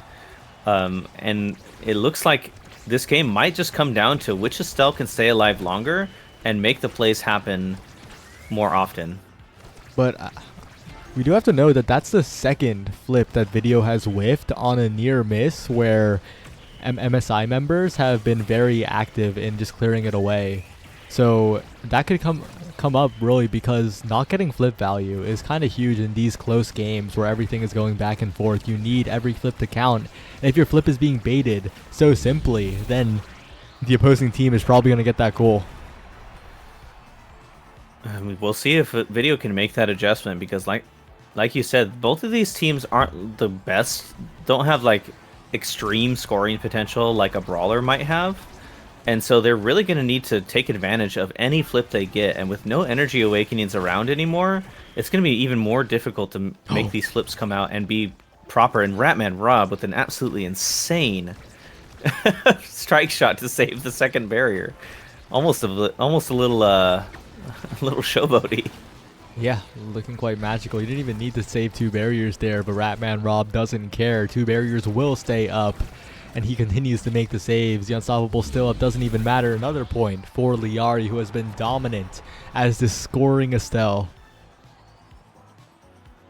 The scoring, I mean, who needs midfield when you can just put Estelle in the front, in the forward position, and she's going to score from the enemy goal box anyway. But a character that doesn't even need to be in the goal box to score, let alone a player who can make that work from any range whatsoever. This is just a combo that I think We23 are going to kind of fall victim to for a while, unless they can make the adjustments they need to against Liari's Estelle. And that's the unstoppable coming into play. Ratman Rob with the easiest save in the world against Video, not having to care, just striking at the right time. And with the unstoppable already up again, the offense faces such an incredible challenge, but they do manage to get the barrier. They do get the barrier, but Liari is rewarded with her own barrier there. And now Video with this flip has to try and not get it baited out yet again. And it happens, gets stunned, and unfortunately with the buffer window means that flip is gone. And their scoring potential is now non-existent. I say that immediately. General Twee scores off of the Rose Warp. Well played from General Twee, but that's yet another flip that they didn't get as much value as it could have. Yeah. They do convert, which is good, but 0 for 3 is a little bit concerning heading into this game, especially like you highlighted earlier. With these specific compositions, every flip matters. And now with Liari trying to go for the goal here, And with Kilius controlling the midfield, Video so incredibly low, this point is looking very scary for WeTwee3. They need to find something before Video goes down, but Kilius is going for the KO. The strike shot misses from Ratman Rob. They don't quite get it, and Ratman Rob not quite getting the save as well. One barrier going down on each side as Video regens up a little bit. They can't keep the damage pressure onto Video, not quite enough, so the regen comes through. The regen does come through, and now it's Liari's turn to get bullied here, but Liari has almost a full bar. She can evade to keep playing, or maybe opt to stay out of the play to try and get that flip and make this work. Opting for the evade here to not only preserve her own life, but keep Video out of play. And with that evade and Stagger Swagger, she is just back. Yep, and now Kilius controlling the core, but Video in position. Video with an amazing glitch pop to get the barrier, catching the clear angle, but the last hit of the barrage will clear the barrier away on the side of Cakes. Liari now sending the core forward, almost at flip in the midfield. Will not waste it, but Cakes will manage to make the save there on the bounce shot, not get mixed up by the timing. But a glitch pop goes the wrong way. Tragic end to that set, and 2-0 are the sets, even though this one was so close. And the worst part is, I don't even disagree with Video's use of the glitch pop there. It's just an unfortunate timing of it. Means it goes right back into their own net. And unfortunately, now this Kai gets kind of pick of the litter. This is like Kai Biss across the board, minus Monumentalist and Sparks. Yeah, that rapid fire is going to be a pain to deal with. But the aerials for Video. The wings have been unleashed. The paper airplane is soaring through the skies because Video is going to have so much more reach in this game. And unfortunately, Ratman Rob, of course, he'll take a little bit of size, but nothing too great at the end of the draft, only the scraps. I will say, though, both General Twee and Video picking up dash trainings on two characters that are notorious for their dash being one of their best tools. And so they might be able to take this Drakkar goalie off by surprise with the right plays. Even with the Unstoppable, being able to just kind of trick Ratman Rob instead of trying to go through him directly could work here, as we see there with that strike from Video. Oh, but Cakes gets Quangled on the top side. Liari with the surprise KO, and the barrier goes down. A big moment for Maple Syrup Incorporated as they push forward. Liari and Kilius trying to move together as a unit, but they have to be careful of the blink range from Twee and Video. They can intercept the pass, they can intercept something. Liari in there, but Cakes' barrage is perfect. A good flip from Video on the defense to stall it out, but Liari maintains possession, and Ratman Rob strike shots it forward, shotguns it forward, doesn't risk the strike, and that's a good idea because Liari's in position, but it's defended again by WeTwee3. I think one adjustment that Video is going to have to make is to try and use the abilities not so frequently and find good positions to use them better, because right now the side of Maple Syrup Incorporated is kind of just waiting Video out, and Video's just not finding the effectiveness that an IME can have, and it's kind of looking like Maple Syrup Incorporated's game to lose because of these adjustments they're making and the angles they're finding. Yeah, they're playing around Video very well, neutralizing the IME forward, making sure that it can't get as much value as they're looking for. And again, that Unstoppable is making it very hard for Video to play, right? So it's not really totally their fault. It just completely counters, it feels like, and makes it so difficult. But a good crossfire from General Twee. Ratman Rob didn't pay enough attention there, and with that, now the Drakkar goalie in the open net is in a little bit of trouble here. Has to be careful, but clears it around Video. Great saves from Ratman Rob around all of the pressure, and they get out of danger. WeTwee3, but we know core flips because we have like maybe 2 hit core flips this entire game so far for WeTwee3, and I think it's starting to show in just how much pressure that Cakes is under, while Ratman Rob is just kind of sitting comfortably over there, you know, just shooting a shotgun in the general direction of the core here and there and making these clears work. He forced to use the flip there, and Video, wow, I say we know core flips, and Video walks up, grabs the core flip, and gets a goal off of it for the first time this set. Yeah, crazy timing. Crazy caster curse. You must be a WeTwee3 fan because you just weaponized it enough stuff. Weaponized the caster curse in their favor, funny enough. Well, another great glitch spot from Video. Those crossfire glitch pops, the crossfire crystal torrents have been really good for video in general tweets so far. They're gonna need a lot more of those. It's a great molten bolt from Ratman Rob. Sends the core forward. Kilius capitalizes on one barrier. They're looking for two. A great Giga Blast for two. As Liari now in the 1v1 against Cakes, but the Giga Blast will turn it into a 1v0. Ratman Rob trying to make the saves. The glitch pop will be ineffective this time, but it does pop the unstoppable for now, but the angle isn't quite good enough to sink it into the goal. Ratman Rob, though, doesn't quite get the strike timing, and Video will be the one to score that goal. That was very difficult to clear. I don't think impossible, but that looked like a near checkmate for most Scully players. And unfortunately, Ratman Mob just not able to strike it at the right time. And General Tween Video using their range advantage to their thing there, but Liari able to find a double barrier around Cakes' barrage there, sets them up great to go to take 2 points in this set. We'll see if they can convert here. Yep, right into the corner, into the barrage. Nowhere for Cakes to go. No barrage ready. And now they threaten game point, match point here. Or no, not match point, I'm dumb. It'd be 1-1. But game point for MSI to send this to game 3 in what looks to be a pretty clean sweep for them so far. It's definitely very close, but Kilius and Ratman Rob making connections in the midfield sets up Liari for a lot of great attempts here. A Giga Blast almost connects onto it, flip from Cakes, but on the defense, not what you want in this critical point. A good flip for one barrier, but that means very little meter on Video and Cakes. Liari trying to go for a solo play yet again, wants to use this blink effectively, but it'll actually be snuck in the bottom side. The barrier goes down, Liari slips it past Cakes, and it's 1-1. I mean, that was the Liari show right there. Holy crap. She just kind of danced around all three of them and ended up passing to her own Rose Warp and snuck it right by Cakes at the last second for the game. And we're going 1-1 now. 3 characters are banned going into the next game. We'll see how the bans change the pace of play for Demon Deus, as most of the characters that have been banned aren't really ones that you see played too much on Demon Deus, besides maybe the Juno.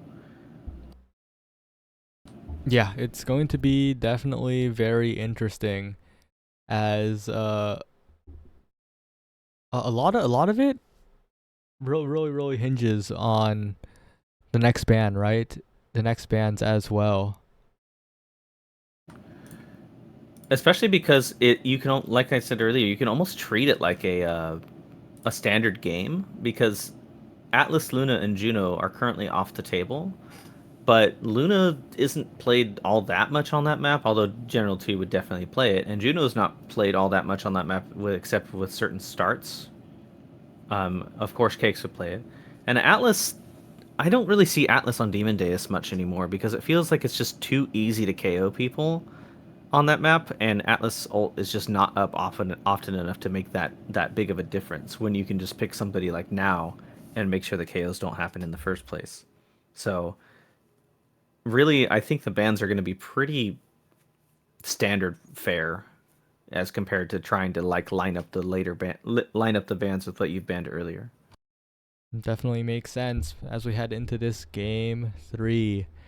It will be Demon Deus, like you said, and I don't know, with Juno, Atlas, and Luna off the table with the intentional no ban by We23 in the first game. I think it's really coming into play, right? They have much more draft flexibility due to that no ban, not taking away one of their picks potentially, but maybe not. It's hard to tell. It is hard to tell as we get spammed in the chat. But yeah, I mean, it's not like General Tweak, Cakes, and Video have like super limited character pools. I think Cakes is probably the one that's going to struggle the most in terms of character pool here. Just simply because I know he doesn't play a lot of characters that are amazing on Demon Deus. Like Kai Goldie on Demon Deus is okay, but I don't know. What's your opinion on Kai Goldie on Demon Deus, actually? Because you're a goalie player and I'm not. Kai Goalie sucks on Demon Deus. It is so bad. It is okay. It is. I thought I was so slightly awful. chatting. So I mean, with Kai being one of Cakes' secondaries, and then Dubu kind of being the other. Dubu really good on Demon Deus, but except for the fact where he dies. except for the fact where he's just big and dies. So with the right start, maybe though, if they If you get could, another yeah, stagger swagger if start. you can mind control the opposing team to not KO you, Dubu is a great goalie on Demon. But that's kind of hard. I think a lot of teams are looking to do the damage. You know, the damage thing is kind of good. It's unfortunately very good right now, and with the powerhouse characters that are Zentaro, Vice, Kazan, and even Fini with the right goalies using them, like it's so hard to stay alive, even for some of the best players. I mean, we saw a few games in Nassau that had 20 plus KOs for both sides, like in total throughout the game. It's just an absolute chaos of a slaughter fest. So we'll see how these teams can adapt and what they decide to do based on the awakenings that are going to come in here. As I think we're taking a very small break for some reason. I'm not sure why myself. Yep, the bathroom breaks have concluded, and we should be heading into the game shortly. Into game shortly. I might need to actually run to the restroom after this game anyway. So, That's crazy. but I won't be that student that asks to go to the restroom to get out of class. I will stay in class. Looking at you, high school. Because I used to do it too. But we are getting into game now. Into Demon Deus. Into a game that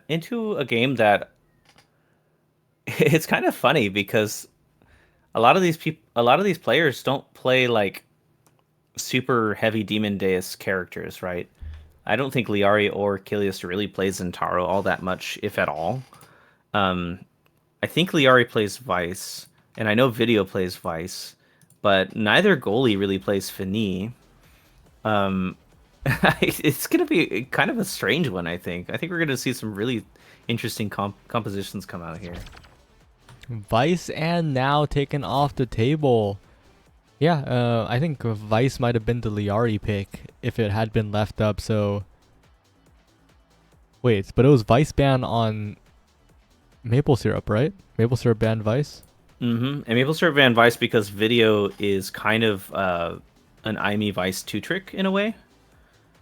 Not necessarily a 2-trick by any means, but For all intents and purposes. For the intent of this particular draft league style, you might as well get Video off the 2 comfort picks, especially when Vice is so strong on this map.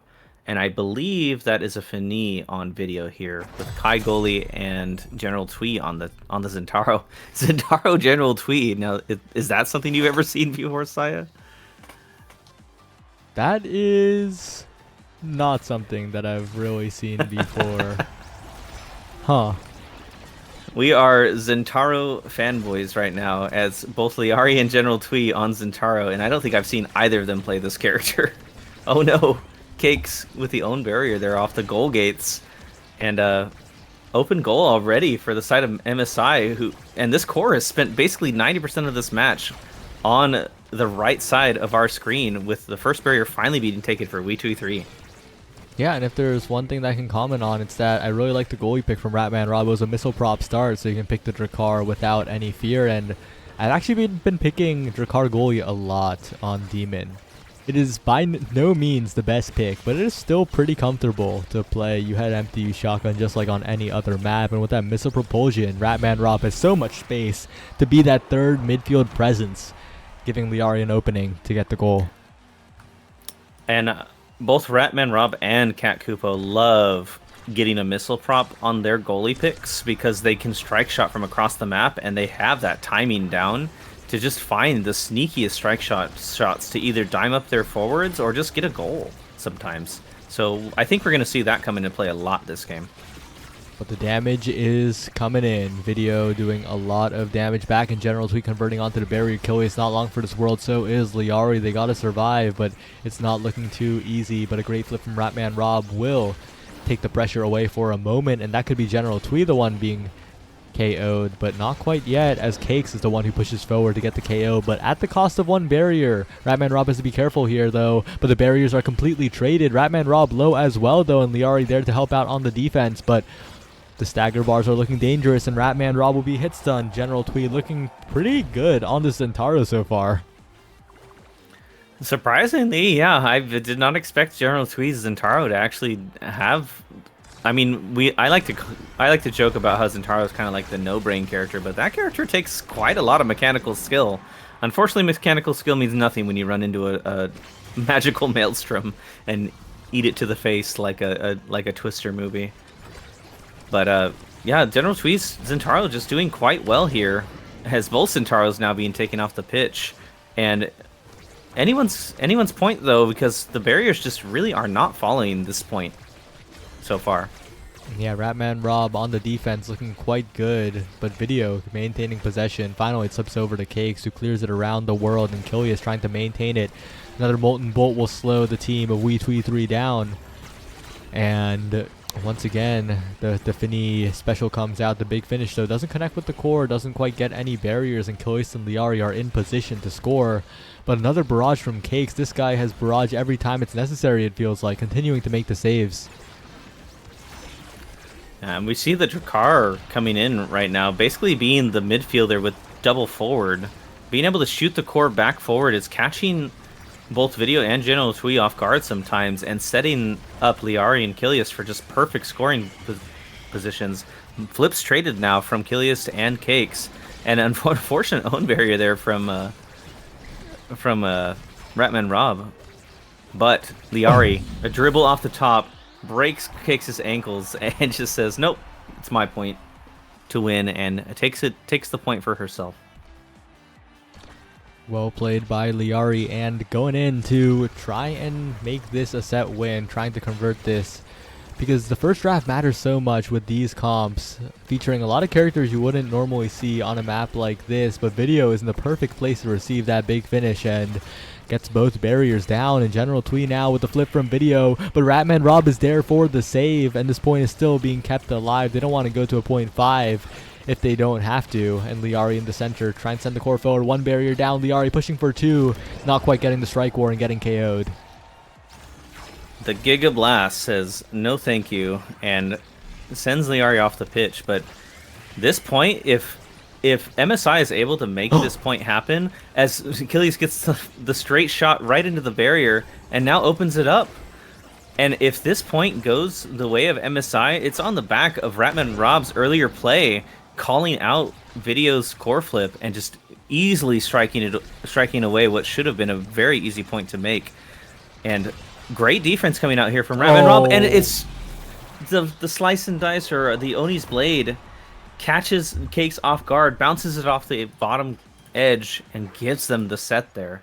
Yeah, don't let the unnecessarily confusing ability names confuse you, because that was a really egregious overextension by Cakes, but also an incredible hold by Ratman Rob. Spark of Agility picked up, but is that the play?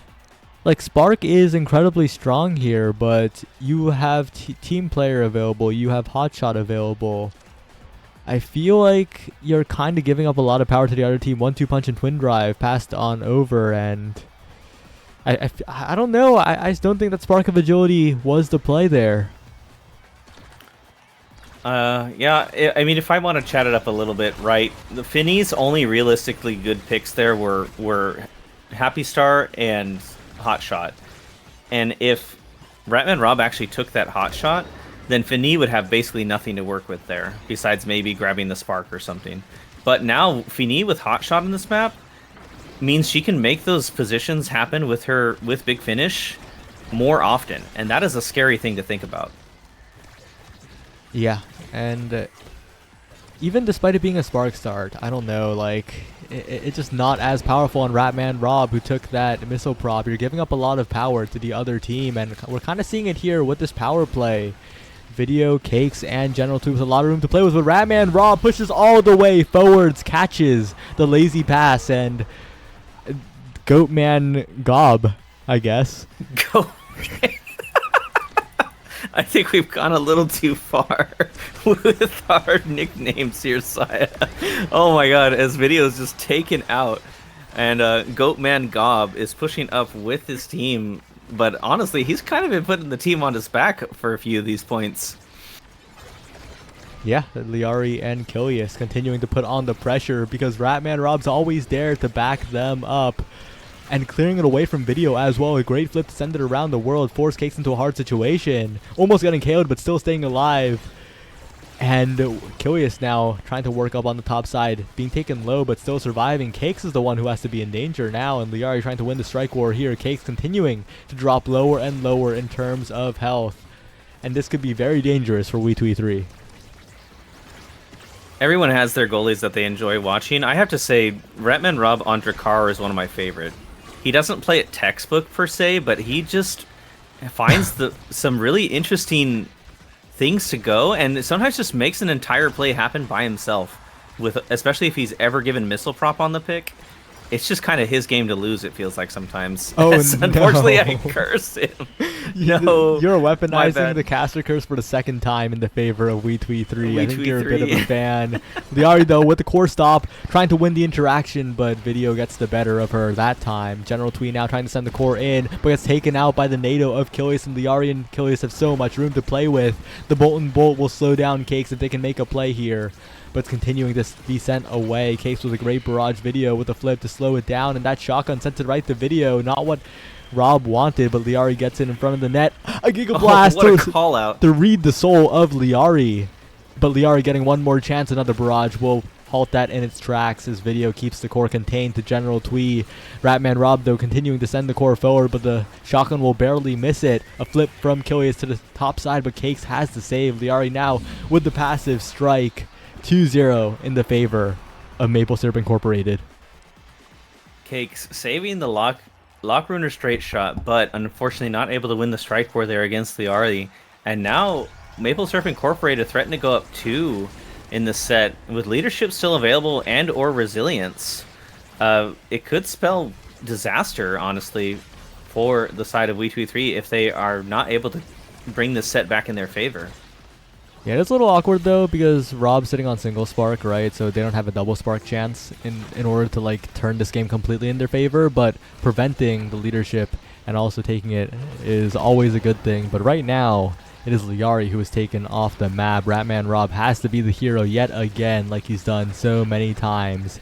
And that's a barrier take. That's a flip available for the GOAT. Will he go for it? I think he will, Saya. I think if he finds the right position here, he's going to push forward at the right time, especially if he can get a shotgun past the right target into like an open space with a secondary up.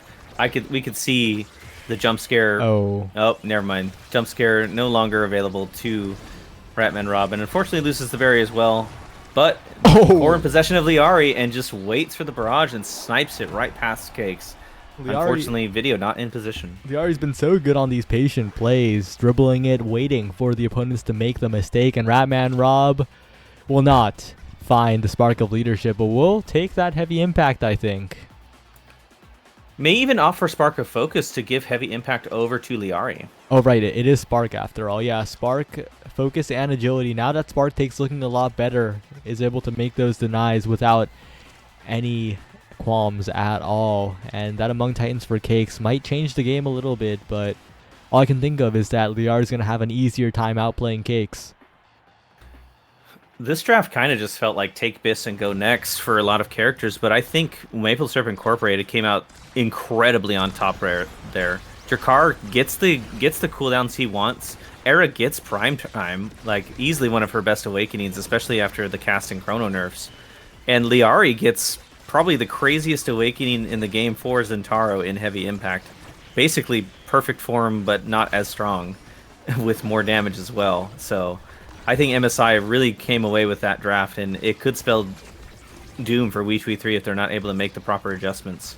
Yeah, and Maple Syrup Incorporated looking quite good as a unit, just getting the team plays, but that's a great snipe by video, utilizing the Deadeye speed. Liari to the top side, forcing the barrage out from Cakes. And a great attempt by Liari, not quite there in time though, and the defense will be there. But once again, the core slips by to Liari. Great passing plays from MSI. That's another goal and 2 away to take this game. Achilles has been finding these strike wars in prime fashion to just kind of dime up Liari multiple times. And Liari, despite being on a character that she's not maybe the most comfortable on, is looking like she's practiced this pick a fair bit, finding some almost Scyther-esque setups and just not quite making it work here and there. But I think if she's able to make those setups work in her favor, it could just be completely over for WeTui3. Now The double barrier. Oh, sorry, I my thought bad. you were gone. Whoa, never mind. Okay, well, Liari in Speaking of position yet gone. again. Killius sets it up perfectly for Liari. They're 1 point away. 1 point away on the back of Ratman Rob having two of the craziest games I've ever seen him play, and this man has had some insane games. And now Killius and Liari just taking it into their hands and saying, "You know what, Goat? We've got you. We're gonna secure this win for us." And then, honestly, with these awakenings, it almost looks inevitable for Maple Syrup Incorporated. They're getting the passing plays down, and it looks like WeTui3 is just getting a little outpaced here. They're clumping up. They're trying to get the core desperately, but Maple Syrup Incorporated has the awakenings. They have the team play, and Ratman Rob's strike shot progresses the core forward yet again. Another NATO almost KOs General Twee. Video trying to be the hero like they've been earlier in this set, but I think it might be a little too much for them to carry as General Twee and Video desperately trying to make something happen. But that's the barriers going down. That's the open net. Ratman Rob with flip available. Plenty of insurance on the side of Maple Syrup Incorporated, and a 2-0 barrier lead, a KO. One player down as Ratman Rob pushes up, wants to be the hero, will send it around the Cakes barrage, and Ratman Rob will close it. It's 2-1 for Maple Syrup Incorporated. Ratman Rob with the surprise MF showing up, flipping and hitting that weird corner angle that kind of just worked out anyway, and just securing the win for MSI. I mean, MSI is just looking so strong tonight. This is insane. I mean, they're great team regardless, but they are looking stronger than ever tonight, really showing up here and really showing that they want to win this Westie Draft League on their way to Grand Finals now.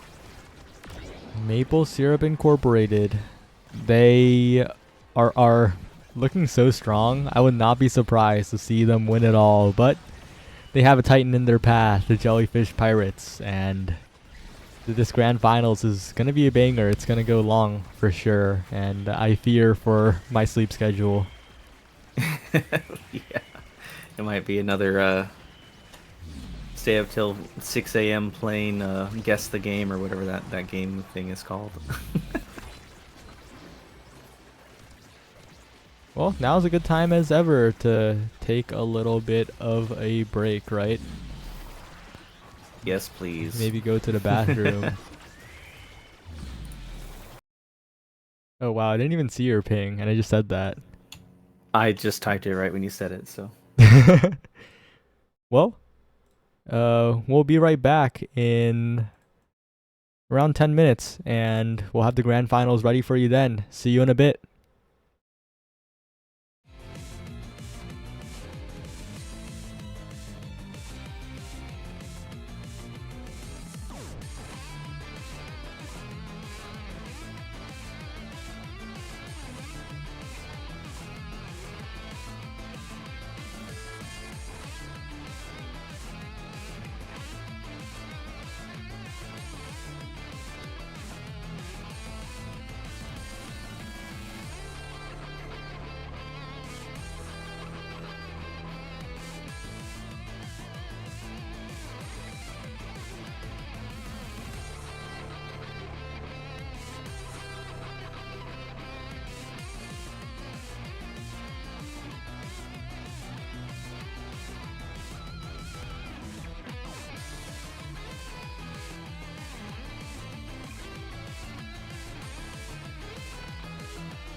And we are back with the Westie Draft League Grand Finals. Here sitting with us are the teams of Jellyfish Pirates sitting on the winner's bracket after having a pretty clean uh, overall draft league run and bracket run throughout this finals. And MSI, Maple Syrup Incorporated, coming from a hard fought entry into the finals and making their way through the entirety of the losers bracket to be here in grand finals against Jellyfish Pirates. And these games are going to be some heaters, Saya.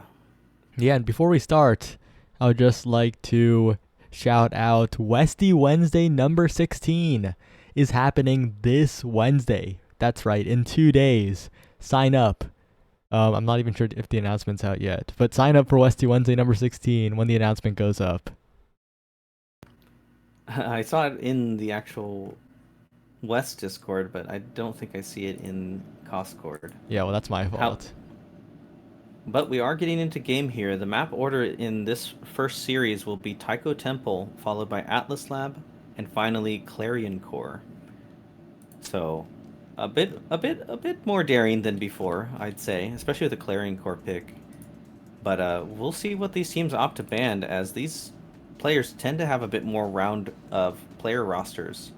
Might even see the Fini ban come out, trying to get Cat Kupo immediately off the... Yep, and we see the Fini ban come here to try and get Cat Kupo off that comfort of hers, as that will be banned for the rest of the series. So no Fini here for Cat Kupo, no Atlas for Ratman Rob. I like the Atlas ban because it means we have a bigger chance at getting the Drakkar. But we see the Asher locked in for Ratman Rob instead. It's Sometimes over. you just gotta strike. Sometimes you just gotta strike fast. Who needs quick strikes when you can give yourself 2 quick strikes all at the same time? But we do see the Pyruni rune come out here, and Vice tends to be Cat Kupo's secondary pick, so a lot of damage here for the side of Jellyfish Pirates. And Rune not always seem... I guess Rune isn't really seen as a damage character per se, but a good banish on somebody with the right combo could just kill them anyway, even without the Rune Pillar combo. As we get into this first game here with a twin drive built different start.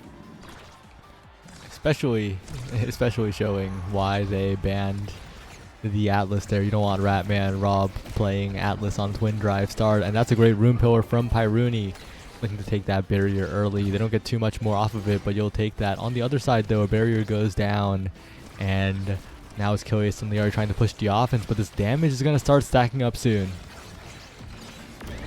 Damage stacking up as Liari is actually the first one taken off the pitch here. Pyruni actually opting for the build different over the twin drive, interestingly enough.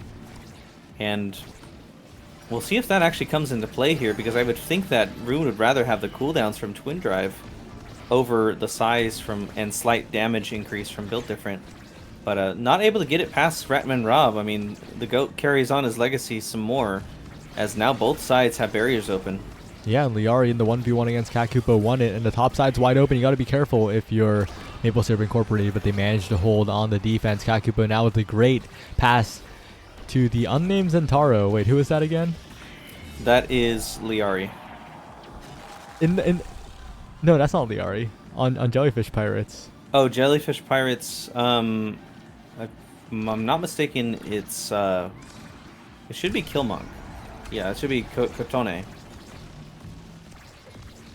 Yeah, it's Kotone. Okay. Yo, So- turn your name on, Kotone. An unfortunate name-off incident kind of stalls the pace of play, but one barrier now down for each side. The Pyruni Pillar coming out, and Kilius almost gets the snipe with the triangle, but not able to find the second barrier against Cat Kupo's strong, resilient defense here. And Liari not quite able to find the strike to get it out, but Ratman Rob and Kilius, the duo, coming through, making that save happen, as we kind of just reset to neutral here. Yeah, they're really going back and forth with these passes. Sometimes it just happens on Taiko Temple until we reach overtime, but that's so much damage stacked onto Liari and a KO found. And that's the power of this rune coming into play, right?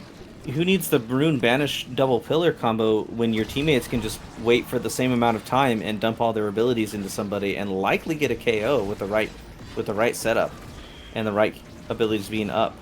So I think we're going to see that come into play quite often with Pyrune's banishes, and the side of Maple Syrup Incorporated may need to try and utilize these evades more often against the banish. Ratman Rob continuing to make these saves, and Pyruni and Katone trying to find a way to get around, but it's going to be a little bit difficult. Liari defending against the pillar, not allowing Kilius to get KO'd too easily, and Kilius now going forward, but taking so much damage in the process. But a flip burn from Cat Kupo there. I mean, this point is going on for what feels like forever. Both sides just having a hard time finding the offense despite all the brawling and all the things going on. But Cat Kupo unfortunately whiffs the strike, loses the barrier here, and now Liari threatens to take this goal, but not able to find it, and kind of resetting back into a close position. Liari now with a chance, bounces it off the bottom and hits into the top corner. Cat Kupo no abilities ready and able to unable to make that save happen. 1-1 in the set. Liari's been on fire in the last series, and I'm sure the series before as well, and is continuing to perform in this one.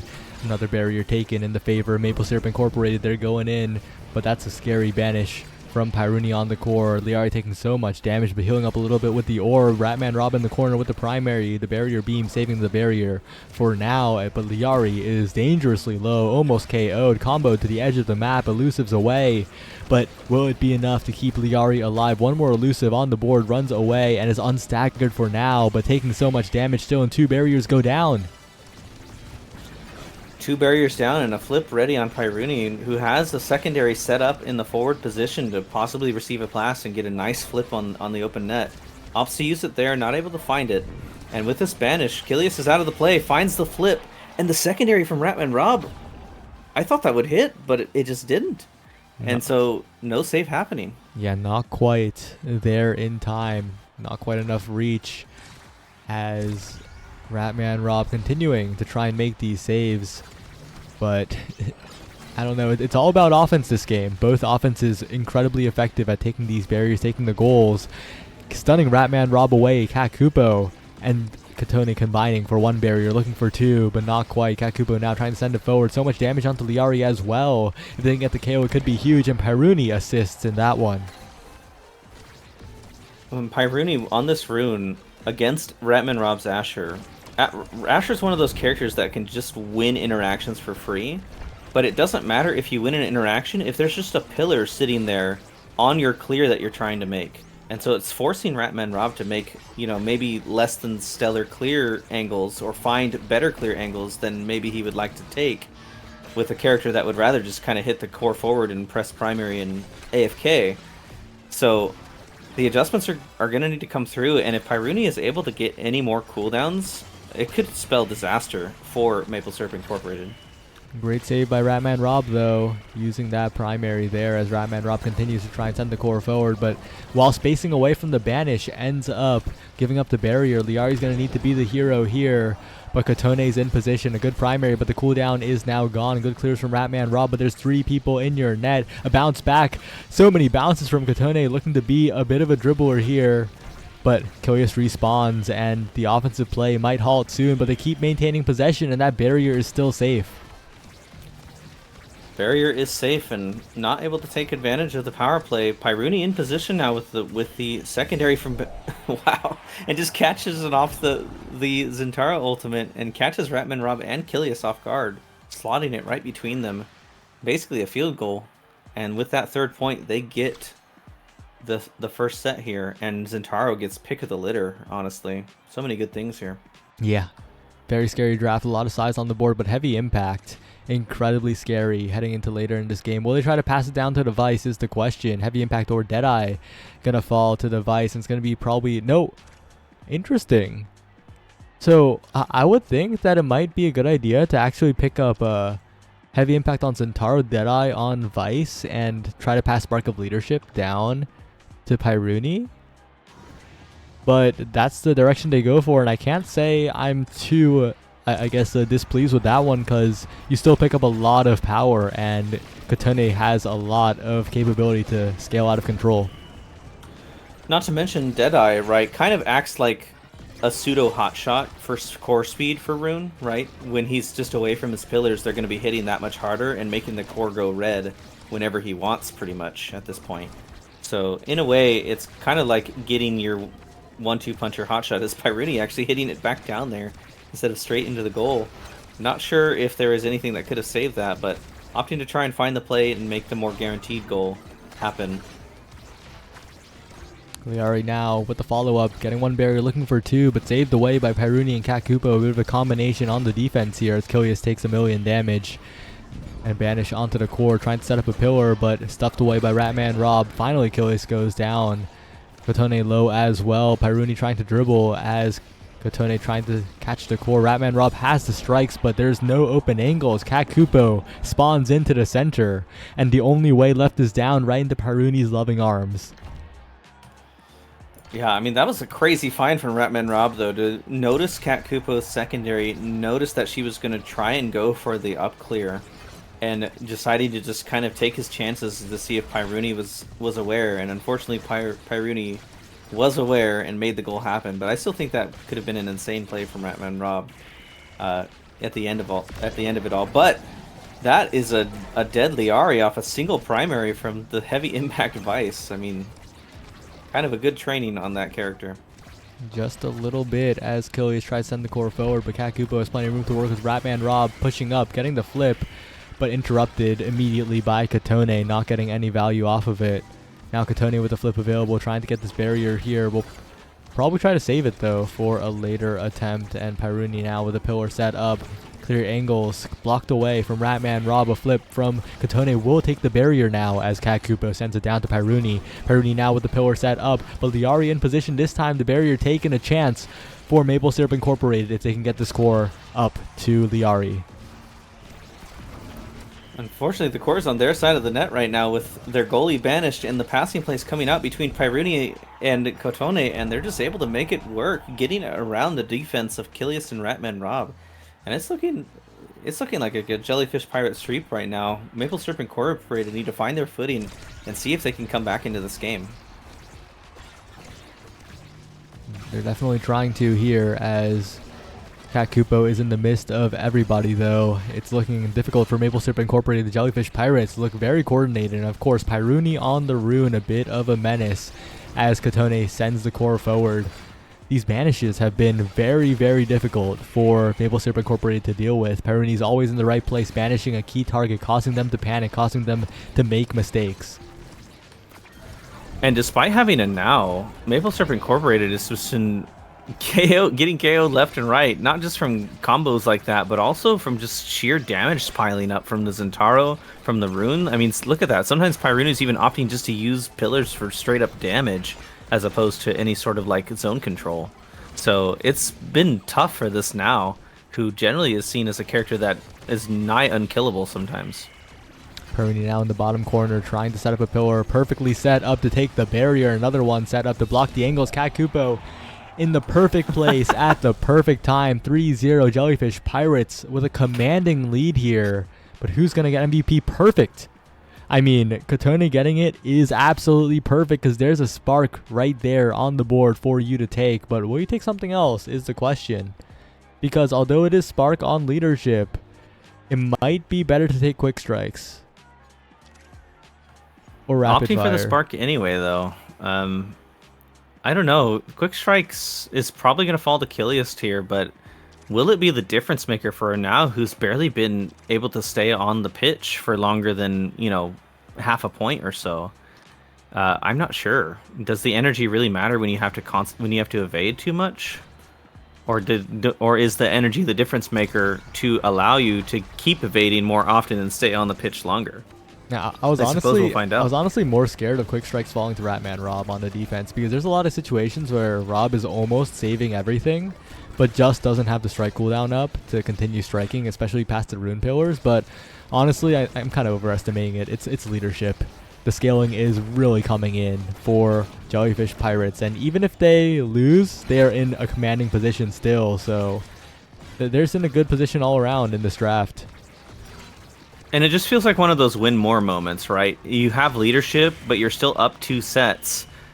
And so even if you lose a set, you threaten Sparks at all times, and you're forced to do that. But a triangle, just a nice sentry drone, throws forward, catches Cat Koopa off guard, knocks her into the goal, and just gets a free goal off of it. Some life breathed into MSI's team right now. Yeah, and Cat Koopa spacing a little too far back there, but honestly, it's fine. Going for a barrier trade, but unfortunately won't bounce the way that the Jellyfish Pirates want. They're trying to keep the core forward, but somehow it feels like Maple Syrup Incorporated have come a little bit alive. I think the last pieces of their core control have come into play.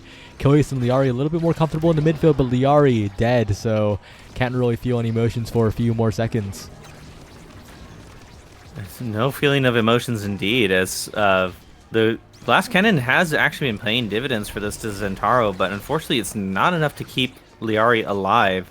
And Liari opting to use literally everything there to try and just keep the core pressure going, but not quite able to find the barrier yet with all these abilities coming through. And just look at that.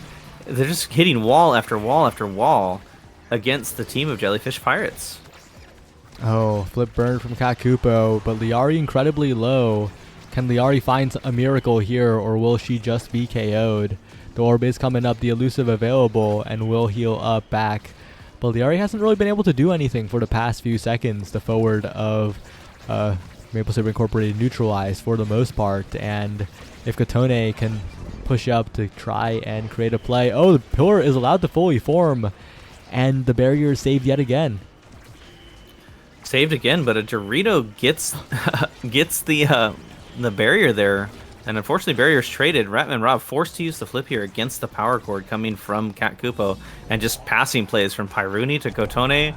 Ratman Rob nothing up, nothing ready, and just an easy goal on the back of some really good passing plays. Yeah, it looked like Maple Syrup Incorporated had core control for the entire time, but they just took too long to get the barrier, and the moment Jellyfish Pirates had possession, they had a lot of space to play with, and they just passed around Ratman Rob. And with the back pass here, a great back pass from Kotone up to the barrier as well. One barrier gone, looking for two, but Liari on the other side looking to be the hero. Not quite though. The banish does go wide, but that barrier is taken out of nowhere. Pyruni in position, Cat Koopa in position. A lot of damage onto Ratman Rob, and a flip available for Pyruni. The flip blocked away by Kotone and Cat Koopa. And the flip to the other side. Pyruni now with the flip at the midfield line to the bottom side. And the pillar to mix up Ratman Rob. What a shot. What a pillar. I would have never seen that angle ever.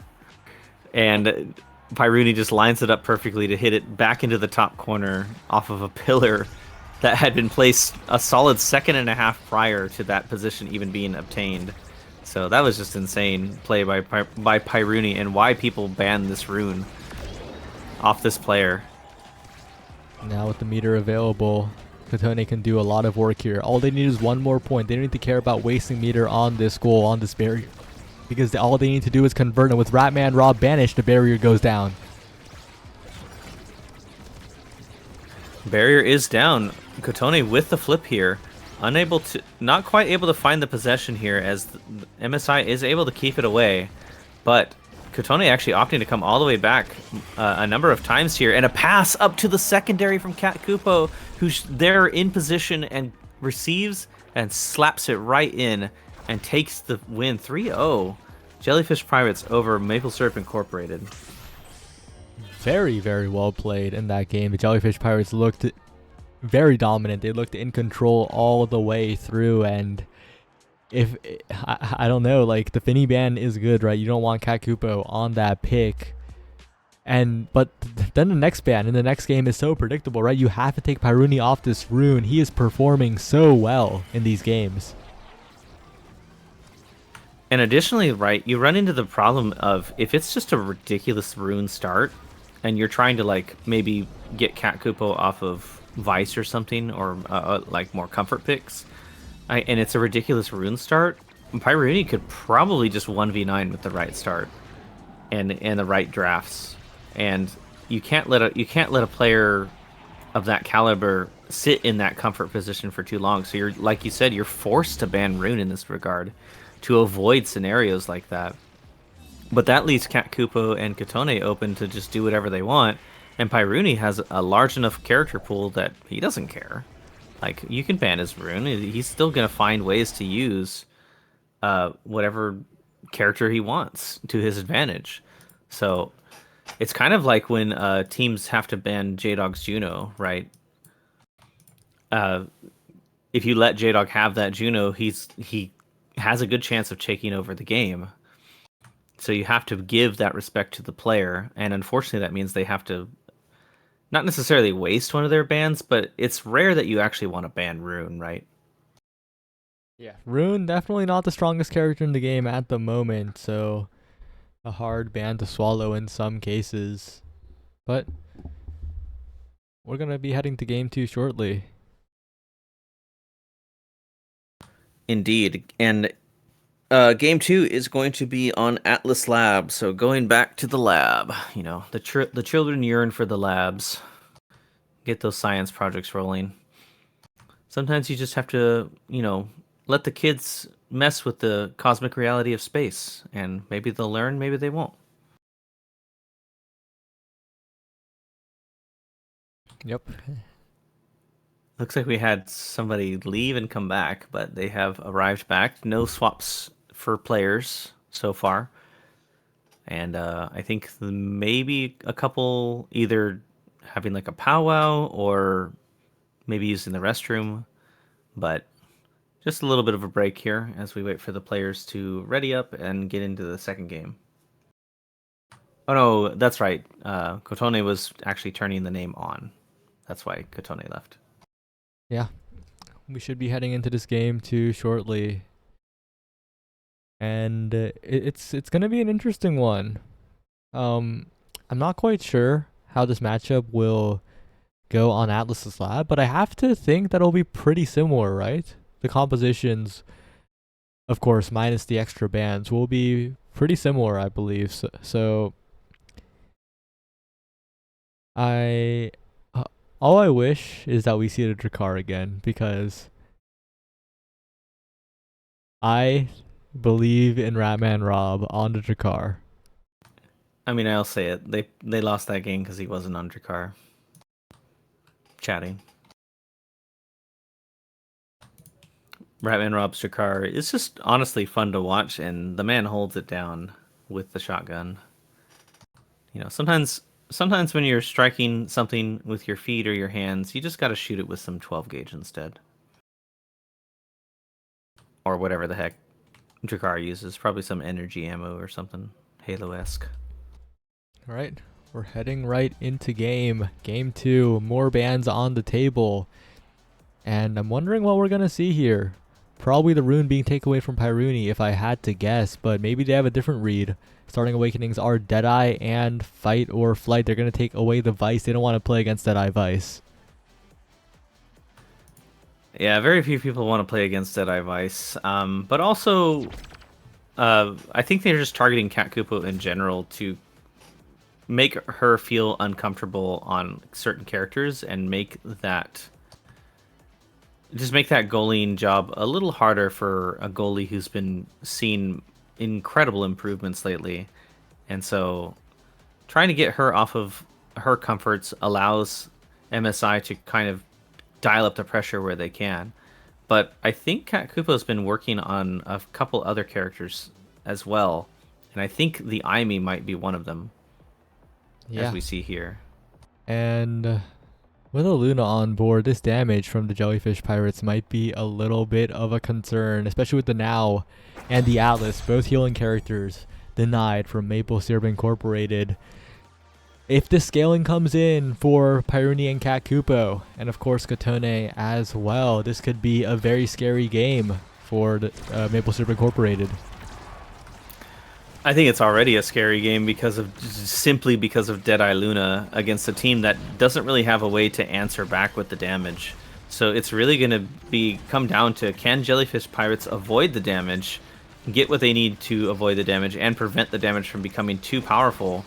Or does Jellyfish Pirates just walk away and have infinite damage with Deadeye Luna, Deadeye Aimi, and put on the pressure? I mean, look at this damage already coming through onto Kiliast. And a KO by Pyruni right off the bat. An immediate striker advantage for Jellyfish Pirates. And yeah, I think a lot of it also has to do if Liari and Kiliast can score fast enough, right, to outpace the damage, they have a chance. But right now, the Jellyfish Pirates are winning in both core control and the damage. Katone looking a little bit like Swaghaver right now.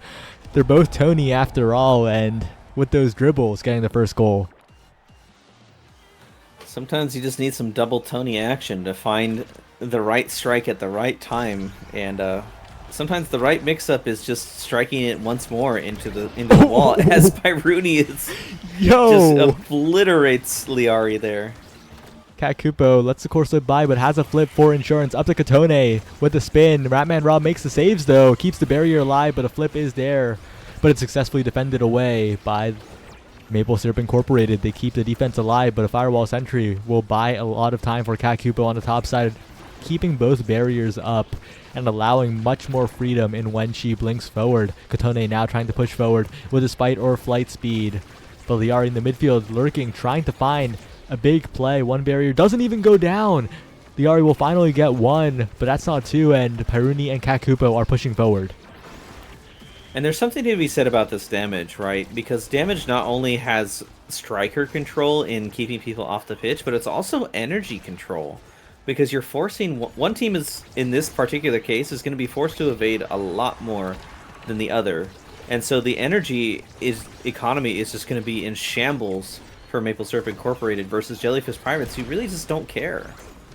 Oh, but the turret kind of interrupting the kill confirmed there. A lot of damage put onto Liari. Can they finish it? Pyruni regens just in time to not get KO'd by Ratman Rob. And that's a little tragic for Maple Syrup Incorporated. The barriers are down as Liari is trying desperately to get the barrier before getting KO'd. Still staying alive, but the barrier still stands for Kakupo and Katone on the other side. Down to Pyruni. A dash, a rocket, something, but cleared through the middle by Ratman Rob. Cleared away again by Ratman Rob. Another pass to Pyruni, looking to use the crater, but Liari's in position. Cleared away by Kakupo. Katone to the top side with the spin, with the strike, mixing up the timing, and scoring the second goal. Ratman Rob went for the strike shot on one of the timings, but Katone, likely seeing it in advance, just opts to dribble a second time off the barrier. Again, taking some swag lore coming out to mix up Ratman Rob, and it's working. You know, why fix what's not broken? Oh, but the flip baited out by Liari, but that's the type of stuff that needs to happen for MSI, but the barrier still isn't taken. It stays up. The striker advantage is going to be devastating as Ratman Rob defends the flip somehow, but on the second try, Jellyfish Pirates did score. Another KO comes through, another striker advantage. Katone in the corner yet again. Saved away by Ratman Rob, but this time hit stunned by the whammy from Pyruni. The damage is just stacking up way too fast for Maple Syrup Incorporated, and they're just not finding the speed to overtake the Cat Kupo goalie. And so now the side of Jellyfish Pirates is rewarded with likely more damage, and if not more damage, they can just go Sparks. And how do you stop their scaling, right? Now they have Spark of Leadership, so not only do you have to think about denying damage, but you also have to think about trying to grab survivability, and now you have to also think about Spark economy, right? They're just kind of sitting in the hot seat right now with very little ways to be taken out of it. And Pyruni with specialized training, Deadeye Luna, a single rocket could just kill somebody. Yeah, a single crater will be the death of many players heading into the later sets of this game.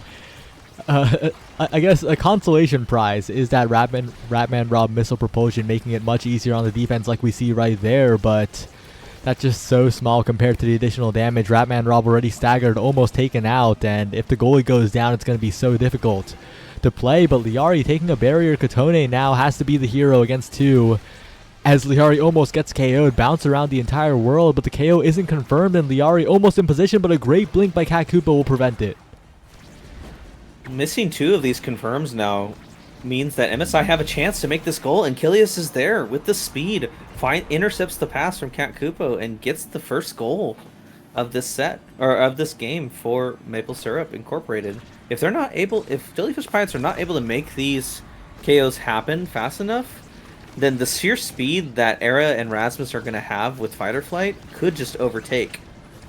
Yeah, definitely could. They seem to score before they get KO'd, but Ratman Rob, unfortunately the turret was too big of an obstacle here. Liari, though, on the breakaway, looking to make a play around the glitch pop, but Cat Koopa is just patiently waiting with the strike. And with Liari's missed strike after the hook, it means that Cat Koopa has yet another chance flipped to the other side. The damage pressure continuing, but Liari doesn't get hit by the center. The damage machine of Jellyfish Pirates is slowing down a little bit, but they still could score here. Pyruni has flip, Katone has the pressure.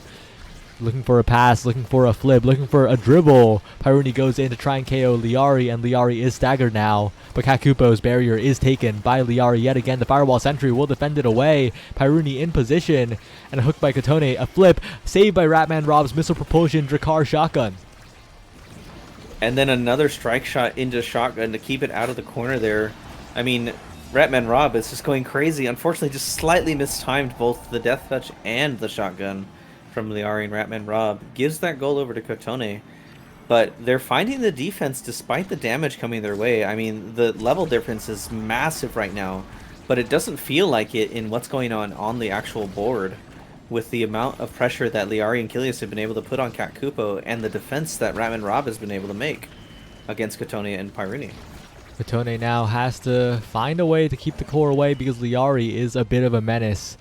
Looking to take this barrier, looking to find this goal, and the NATO will stall out the core even more, prevent it from going into the crater into an odd angle. That would be hard to defend for Ratman Rob.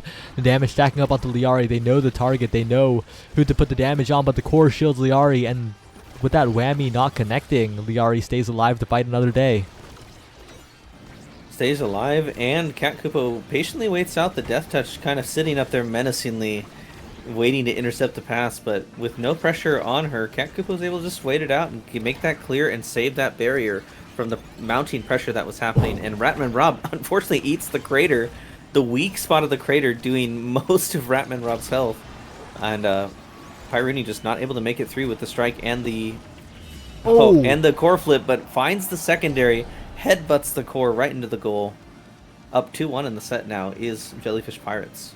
Really well played there by the Jellyfish Pirates, and as they push forward, it's going to be interesting to see how MSI figures out a way to deal with this damage, because even when they're not as efficient, even when there's a bit of evasion coming out from MSI, the Jellyfish Pirates still find the damage, find the knockback, burn the meter. Ratman Rob on the top corner in the last point didn't have any meter to evade the crater, leading to a basically guaranteed barrier after the Pyruni setup. So this constant pressure, Kilius finds a flip, looks for the goal, and actually gets blessed by the center a little bit. Both barriers down and scoring pressure. Liari converts. It's 2-2. I almost thought that the Bewitching Beam there was going to shrink Kotone outside of the radius of Liari's primary, and he would have been able to strike it, but it managed to hit him anyway, thankfully for Maple Syrup Incorporated. And now they actually have a chance to take a set here. And one of the things they need to try and get away from this team is spark of resilience, because if they're not able to also fight back, they just straight up lose, I think. Yeah, there's a lot of sparks that are scary here that have to be denied, but the question is, will you even be able to deny them? That's a barrier advantage, that's a flip advantage. Kotone has flip available, an awkward position, but a pass to Pyruni, a rocket in, and a KO found. A great save by Ratman Rob, but the curvature of the center. But Liari baits the flip. Liari in position, but not quite, and the mistimed, but the missed angle from Kotone. Ratman Rob has room to play with, but shotguns it forward, and Kotone is there. Oh, fumbles all around, but in the end, Kotone is clutch. 2-0 set lead. It's so unfortunate that Ratman Rob noticed that he made a mistake, but just a little too late and not able to find that shot from Kotone into the bottom corner. And now, no strikes, but Kotone is rewarded with quick strikes. And if anyone is on the level of Swaghaver's dribbles, I would argue Kotone is. Quick strikes. So giving this man... Yeah. Quick Strike is insane. Quick Strike's Fight or Flight on the board. It's going to be a difficult game for Maple Syrup Incorporated. They do have the team player to try and accelerate the core pass to try and create immediate offense to Liari, but it's not feeling like it will be enough, especially after there's a little bit more damage on the table. Glass Cannon And Siege Machine gonna do a little bit more, and that little bit more might be just enough to get these KOs a little bit earlier. Might be just enough, but a double barrier coming out for Liari and Kiliast here. And now they have the opportunity to put on the pressure. Kotone trying to keep the core in possession, but not able to do so. And now the pressure's coming in on the Saimi goalie, not able to make it work. Into the primary from Liari and into the goal is the core. Really fast point. That's what Maple Syrup Incorporated needs to keep this game alive. They can't let the damage stack up. They can't let Kotone get possession, but one rocket is all it takes. Glass Cannon, Deadeye. Pummelers too. Oh my god, just that's the Pummeler's difference right there, chatting. But just a single rocket from effectively dash punch range, I feel like, got the KO there against Kiliast and basically deletes all pressure against Cat Kupo. And here's Pyruni with a strike into just secondary to speed it right on by Ratman Rob, who just didn't quite have something ready. And now ties up the series, or ties up the set here, 1-1. And with the Jellyfish Pirates performing like that, it's going to take a monumental effort from Liari, but that secondary might be enough. 2 barriers down in an instant. The game accelerated so fast. The damage no longer a concern, and a great elusive to avoid being taken out by the whammy. Pyruni now with the backup from Kakupo. That's a great Molten Bolt to halt the offense, and Ratman Rob is stalling it so well right now. I mean, Ratman Rob is the legend. Unfortunately, we double casters cursed him and he got double barriered and scored on immediately. No. Yeah, what a great setup from Kotone. And unfortunately, we both might be Jellyfish Pirates fans after that one, because Yeah. that was a devious curse that was sent to Ratman Rob. It's still winnable though. Liari trying to create the magic, trying to channel the Scyther 12 energy, and does go for one. A crazy play to do on ping. And a crazy play even if it wasn't, but another rocket comes through. Deadeye and Pummelers and Glass Cannon coming into play. 2 barriers down now. All it takes is one shot for Jellyfish Pirates to win the Westie Draft League. They're going for it. Kakupa with the flip available. Down to Pyruni. A lot of meter being built up for Insurance. Liari, though, trying to be the hero. That's a barrier taken. All barriers open. Kotone on the breakaway. Liari trying to get into position. The glitch pop sets her up, but a flip to the other side. Ratman Rob with the flip available for Insurance as well. Pyruni dashes in, burns the panic core flip from Ratman Rob, and the enemy turret is so scary. The Firewall Sentry, such an obstacle. Liari reads the clear from Kakuba, but doesn't go in the net. Kilias is getting low. Liari, the glitch pop, will send it away, and Pyruni has flip available. Kotone dribbling it forward with the quick strikes with the primary, but Pyruni whiffs. Another chance for Pyruni in front of the net. Saved away by Ratman Rob, but Kotone is Kilias there. And Kotone will clear it away. That's 2-0. Jellyfish Pirates win the Westie Draft League. And very cleanly, too. I don't think they dropped a single set that entire series. Just an incredible showing from arguably one of the strongest drafted teams in the league, too. Kat Kupo has been really just absolutely showing up where she's needed and just proving that she belongs in these top-tier games. And I know Kotone's been grinding like crazy, also being in NASA, but also just being arguably one of the best forwards in the game still. And Pyruni, as far as I know, I don't know as much about Pyruni as I know about the other two, but I know was a beta player, if I'm not mistaken, right? And was kind of a legend in that regard. Yeah, hasn't really joined a bunch of organized competition in the recent times, but every time I meet him in solo queue, he always performs so well. He always carries, so glad to see Pyruni get a big win here, the Westie Draft League. I mean, it was a long journey. It's finally concluded, and the Jellyfish Pirates stand on top. And I don't know if Alpha plans on running another one, but I hope he does, because it's been a really fun experience to be part of these teams and kind of like split up the high level players and the kind of like more mid level players on the same teams and see who can come out on top, who can make the plays happen where they can. And a surprising number of players who 2 months ago, or almost 3 months ago, I think, for when Westie Draft League first started, who have come this far and become kind of staple players on their own throughout the entirety of this league series. And see Jellyfish Pirates come out on top here at the end of it all, honestly just makes me look forward to the next one. So I hope Appa does get to run another one sometime in the near future. Well, it looks like we're going to have a bit of a winners interview. Appa's trying to get them together so we can chat it up a little bit after this big win. This big win. Oh, we're heading to the Westie Lounge. Gotta go to the Westie Lounge. Ring ring. What's up? Yo, Hello. Congratulations on the Westie Draft League win, one of the biggest tournaments of all time. And I mean, how do you feel right now? Just another really? Monday. I'm pretty happy to have won. Yeah, I have to ask Kat Kupo, as the captain of this team and the person who drafted all these players, what were your thoughts when you were in that draft period and being able to grab the players that maybe you were looking for, and which of these players caught your eye initially, and which of them were you like surprised that you were able to get a hold of? So I genuinely made a whole big thing for the draft league. If I open Notepad, it like saves itself now, and the front is still just notes for the draft for like maybe I want these players. And literally right at the top of my list it says Killmonk. And I got Killmonk. I got Katone, and Pygot was able to get Pyruni on the other way, and this was the players that I wanted. When I looked at the draft after I did my analysis, I wanted these players. I didn't want to take a green player. I wanted to take two oranges, or an orange and another one, and I was just really, really happy with the team that I got. It's the team that I wanted, and I think we proved why. Now, are we going to see you as a Nassau GM next season? Because it looks like your team building skills are just better than everyone else's. I mean, I think I got a little bit more into the draft than some other people did, and I did too much analysis.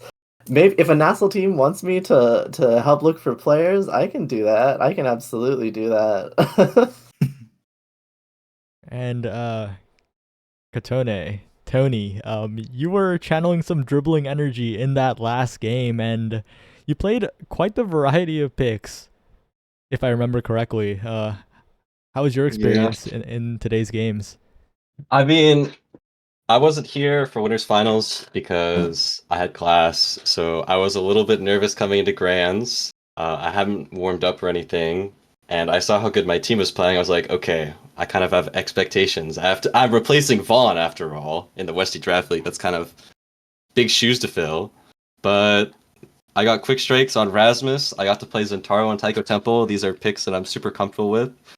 And I think I showed that I'm not just a Julie OTP anymore. Right, and Pyruni, you got the rune, and you also showed up on the Luna. I mean, how was it? Oh, it was so fun. Once I saw Deadeye, I knew I had to lock it in. I've been practicing it in solo queue. I've probably played about 50 games of it, so now I can consider myself not a rune one-trick pony as well. Yeah, and also showing up on the X, right, in the first set. That's correct. I was playing the Brawler. Yeah, and you know what? I ran out of questions. Nubs, did you have any? My main question was for Kat Kupo and the draft team, but I have to say, what are all of your opinions on the draft league as a whole? I feel very lucky to have been selected for the team I was selected for and being surrounded with the people I was surrounded with. So honestly, I don't really have any complaints. I'm really happy with how the Westie Draft League turned out for me. Honestly, the draft league has been one of the really most fun events that I've attended. It's just brought a lot of fun to my Mondays when they would just be a Monday. So I was really happy to have an opportunity to play with people like Cat Kupo and even Killmonk, and even Vaughn at that too. Tauk and Selenia. Everyone was very fun to just run and play a game with. I love that we got this draft league. I think draft leagues are really fun. I think they're a thing that helps to balance out rosters as well and create sort of a more even playing field in terms of skill levels. And there's like a few things I would maybe do differently, but that's just organizational things that we can do if we run this another time, which I hope happens. But yeah, I'm so happy that we were able to get this opportunity, and thanks Appa for organizing it.